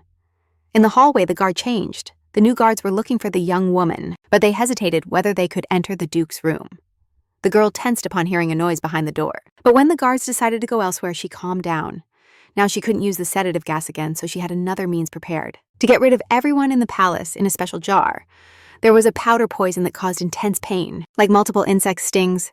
The poison didn't kill it, only caused pain for a few days. Kana had thought out her plan. She just needed to wait for the right moment first. She would apply the poison to the knights in the hallway, then while escaping from the house, she would add the powder to the water, so that all the residents of the palace would be poisoned, and the servants would suffer the pain they deserved for their indifference towards all the punishments that Kana had suffered suddenly. The door to the room swung open. Wide, one of the maids entered, apologizing for interrupting the Duke, but she needed to clean the room upon seeing Kana in the master's bed. The maid froze, not knowing how to react. Kana enjoyed the servant's reaction, as she wasted no time and ran to the hall to inform about her master. Josephina Elster was spending her morning with Princess Lillian when a maid ran to her and gave her terrible news. She couldn't hold back and loudly mentioned Kana in the room of Sylvian, which didn't go unnoticed by the princess. Lillian's mood deteriorated. She was convinced that neither Sylvia nor Kana shared a room only. Now Josephina understood her mistake. She had to control herself to avoid silly situations in front of the princess. The woman began to justify herself, saying that Sylvian had left the palace early in the morning and that Kana had entered his room only to hide from the guards. But the countess talked so much that she confessed about the shared nights Kana spent in the duke's room, which put the princess in indescribable shock. Now Josephina had no way to justify the excessive truth she uncovered. The princess. The woman urgently needed to calm the princess's wrath, so getting up from the sofa, the countess ordered that the guilty one be brought to the hall and they would punish her for profaning the duke's bed. Lillian remained silent deeply in her heart. She trusted that Sylvian had not spent the night with his wife. Originally, the princess hoped that after the incident with the poisoning of the first princess, Sylvian would divorce his wife, as his reputation was based on justly punishing crimes for Lillian. Marrying Sylvian was not a casual infatuation, but she deliberately sought to obtain the duke, to use this marriage as a basis to maintain power in her hands. The young woman did not wish to leave the country. As the wife of a foreigner, she wanted to live among the elite of her empire. For that, there were only 3 families on the continent capable of helping her to achieve it. The Mercy family was not an option for her due to her relationship with the Empress. And although the Addis family has several children, Duke Addis is so rich that his children find it difficult to obtain a title higher than that of their father. Of all cases only, the Valentino family remains. Less numerous, the Duke is married, but that marriage will soon dissolve and it is unlikely that Kana will manage to give him an heir. Before it happens, Lillian's plan was simple. It was enough to give a child to Duke Valentino to gain support and power when the guard led Kana to the hall. The princess stopped fantasizing, as before her was someone who definitely should not continue with the Valentino lineage. Josefina waited impatiently for the daughter-in-law, and as soon as she was near, ordered her to kneel immediately. The guard grabbed the young woman by the neck to force her down. The princess calmly observed from the side. While the countess openly furious scolded her daughter-in-law, Kana listened in silence to the reprimands. But Lillian noticed that she wore a wrinkled dress and looked like a beggar from the harbor. The superiority ignited in the princess's heart, understanding that it had been in vain to worry about the possibility that Kana Valin could become a rival for Sylvian's heart. With a mocking smile, the princess turned to the countess, proposing that she cease the public punishment, realizing that Lillian had calmed down. Josefina relaxed her posture, but she didn't want to lose even more reputation in front of the imperial daughter, so she needed to please her in some way, directing an angry look at Kana. The countess decided to act with more conviction. With a snap, she brought the folded fan against her daughter-in-law's face and demanded detailed explanations. And a confession of her mistakes, Kana observed the happy princess, who calmly drank her tea behind the countess. Without waiting, the young woman announced in a clear voice that she had spent the night in the duke's room because she had slept there. And those words silenced everyone laughing. Kana added that the duke had personally made her comfortable in his bed and then covered her with a blanket, unable to bear the lie any longer. The princess forcefully placed the teacup on the saucer. Her mind lost its calm. Now Lillian paid attention to Kana, who claimed that the duke was very careful regarding the future heir. That's why he wouldn't allow girls without nobility to sleep in his bed, perceiving the unstable situation of the princess. Kana confidently declared that all the initiative of the previous night had come from the duke inventing a lie. Kana said she didn't want to be with the duke, but the man was so passionate that she ended up accepting to spend time with him, not resisting. The details. Josefina slapped Kana. Lillian felt pleased to see that the countess was trying to please her. That's why she punished her daughter-in-law with such intensity. Kana tried to cover her face from the multiple blows, while the woman threatened her with death for daring to insult a member of the imperial family. The girl didn't want to give up. She even found it funny how the aristocrats had lost control. Just for a few words, although this couldn't last much longer. Kalen appeared in the hall, and what he saw hurt his heart, as now all his fears about his sister's life shattered into small fragments. A terrible scene presented itself before his eyes. His sister on her knees, and in a dirty dress her face showed. As a skin deeply wounded with bruises and swollen cracked lips, she didn't even wear home clothes. And the countess led her publicly to the room only with a semi-transparent robe. Kalen was seized by rage. He demanded an explanation about what was happening now. He understood that in the Valentino family there wasn't a simple conflict. Between his sister and his mother-in-law, Josefina was stunned she had let herself be carried away, so much by her emotions that she forgot prudence. The appearance of the second son of the Addis family was a surprise for the woman, as never before had anyone from that family visited them, and if Kalen understood well, this would be a test that, in the Valentino family, they fostered violence, But Kana was not valued in the Edis family otherwise in 7 years. They would have interfered more often after calming down. Josefina stated that as long as Kana was part of the family. Valentino, she had to follow all the rules, and sometimes face punishments, so that her bad habits were eradicated. Faster, Kalen did not allow himself to be convinced by the woman's calm tone he didn't understand such a way of freeing people from bad habits. The boy exclaimed that no one should leave his sister sitting on her knees in the middle of the hall, only with a robe Josefina noticed. The insistence of the youngest of the 80s, who due to his youth, did not perceive the evident norms of the aristocratic world by the woman's expression. Kana understood that she was very displeased. It had only been like this once, when she first caught her daughter-in-law in the Duke's office during a meeting. Then Kana did not want to damage her husband's reputation in front of other aristocrats. Although the Duke refused to receive her, however, that was the last straw for Josefina, who for the first time slapped her daughter-in-law in the face. Before, the Countess limited herself to insults and mild punishments, but she had never resorted to violence. Josefina's act was impulsive, something she herself didn't understand how she dared to touch in such a disgusting way. The daughter of Alexandra Addis, but Kana showed her mission apologizing to the woman, made her understand that now all limits were erased and her fears of a family conflict left the mind of Josefina. From then on, they punished her repeatedly, but each time the consequences did not reach Josefina, since no one was trying to oppose him now. When Kulinaides attended the internal rules of the Countess, he quickly tried to justify himself, saying he was defending the honor of the princess. The young man ordered the Countess to get out of his way, but she tried to use her status to intimidate him, reminding him that in the territory of the Valerios, orders from the Addis weren't followed. She hit Kana in the face with a fan and asked Cullen if he knew how his sister behaved shamelessly. While Colin stood frozen, the woman recounted how her daughter-in-law poisoned the knights to infiltrate the Duke's room, even though she didn't feel remorse for that, sensing the doubt on the young man's face. The Countess harshly warned him that after the incident with Princess Amelia, his sister had embarrassed the Valerio family and still hadn't received punishment. Cullen remained silent, his gaze turned to his sister, who was still kneeling listening to her mother-in-law's anger when his sister turned to him. Her face looked so calm, as if she hadn't just been hit, that hurt Cullen's heart. He didn't understand why she was so calm, if her face was hurt and she looked tired, but more than anything, he didn't understand how in that situation she kept her stance and didn't ask for forgiveness or help for a moment. It seemed to him that even he was unnecessary in that dispute. That's why he didn't notice how the Countess approached and demanded he show some decorum. Otherwise, he would never forget the rudeness that the Addis family expressed in the Valerio house. Callan continued with his gaze at the woman's face, understanding that now he could create an absurd problem for both families. But he had already spent too much time thinking and would no longer hide behind aristocratic nobility. He abruptly pulled his sword from its sheath and pointed the tip at the Countess, forcing her to shrink back in fear. Callan gave the Countess one last chance to stop everything, or otherwise he would be ready to face a potential conflict between two influential families. Waves of aggression emanated from the young man, indicating that he would accept any decision from Josephine Elster regarding the situation. The woman didn't understand how serious Callan was now. If he had decided to defend his sister, perhaps it meant he was acting on behalf of the whole family, pridefully telling Josephine to continue the dispute. But if both great families ended up getting involved in a fight over the right to possess Cana, it would alter the balance in the empire. Once Sylvia and Valentino had a serious conversation with their stepmother, the man hated those who caused unnecessary problems and demanded that the woman not succumb to her own stupidity. The fear of the Duke expelling her from the castle allowed Josephine to resign herself and let Callan take his sister. The outcome pleased the younger brother of Addis as he sheathed the sword. He decided to quickly leave the unfortunate palace, heading towards his sister, who was still sitting on the floor. Callan tried to get her attention with words when he leaned over her again. He saw no fear on her face. The young woman only asked him to cover her with his cloak.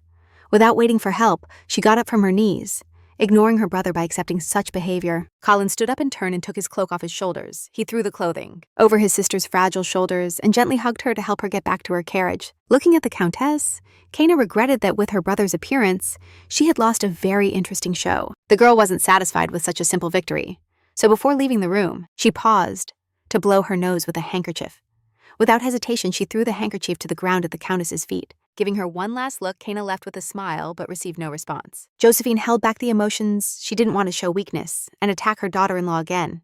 But on her face, it was clear that she was in serious trouble as soon as the doors of the living room closed. The Countess began to violently wave her fan. Her face burned with fury as she couldn't believe that the youngest son of the Addis turned out to be a true barbarian, Princess Lillian, who remained silent in the corner. Did not join the Countess's complaints about Caitlin Addis's manners. The young woman was bored. How women tried to stay neutral just to avoid falling into someone's disgrace. The woman's excessive emotion seemed absurd to her. Now she started comparing Caitlin's achievements with those of Duke Addis as only cowards and thieves would dare to draw their swords in front of a lady. Suddenly, she stopped upon feeling a tingling on her shoulder that soon traveled all over her body while trying to discover which insect had landed on her dress after leaving the Kanata's estate of the Valentin. The shrill screams of the Countess asking for help reached her ears. Josefina was desperate. It seemed to her that tiny but painfully biting insects were attacking her from all sides. She tried to get rid of them, but it was useless, so she hurried the servants to help her. When the maids began inspecting the dress, the Countess's abrupt movements prevented them from doing it properly, which is why the maids didn't know what to look for since there were no insects on the lady's dress. The Countess's voice broke and turned into a howl, after which she began to tear her clothes, just to ease the pain, even though Kana regretted leaving the Valentino palace before the commotion started. The young lady looked out the window with a bored expression. Her plan was working again, but she was already tired of someone intervening and stealing her feeling of triumph before the guard caught her. In the Duke's room, Kana managed to prepare the toxic powder to use it along with the poison. The young lady hid the antidote she had in a bottle with a soothing scent when the maid, who found her, ran to inform the Countess.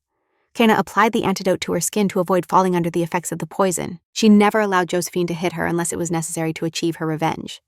The Countess easily got carried away by the provocations, so she started waving her hands and fluttering her fan, which helped spread the powder throughout the room. Now Countess Elster will have to suffer for a long time with itching and irritation. That will surely affect her nerves. Even if she screamed for help, no one would understand what calamity was pursuing her, since the effect of the poison seems like madness, and no one will know what insects she mentions, even trying to imagine the chaos that's now occurring. And the Valentino Palace did not please Kana, which is why Callan didn't understand why his sister was so upset. The car passed the first fork in the clearing of the woods when Kana finally decided to ask why her brother had come to see her, but he was ready, so he proudly declared that the young lady had broken her agreement. Reflecting, Kana realized that it had been a while since she checked her agreements, since she had many tasks, but she didn't know why she had started provoking conflicts. With Valentino, if now Lucy was healthy and no illnesses had passed for a long time, that unbearable insistence irritated her because it would surely become an obstacle in the future. Callan hoped that mentioning the contract would at least have some effect on his sister. However, her distant attitude towards his initiative saddened him, so he doubted if she would answer his main question. Hesitating, the boy timidly asked if Kana really considered him a horrible man, which surprised her a lot. Out of frustration, the boy clenched his fists.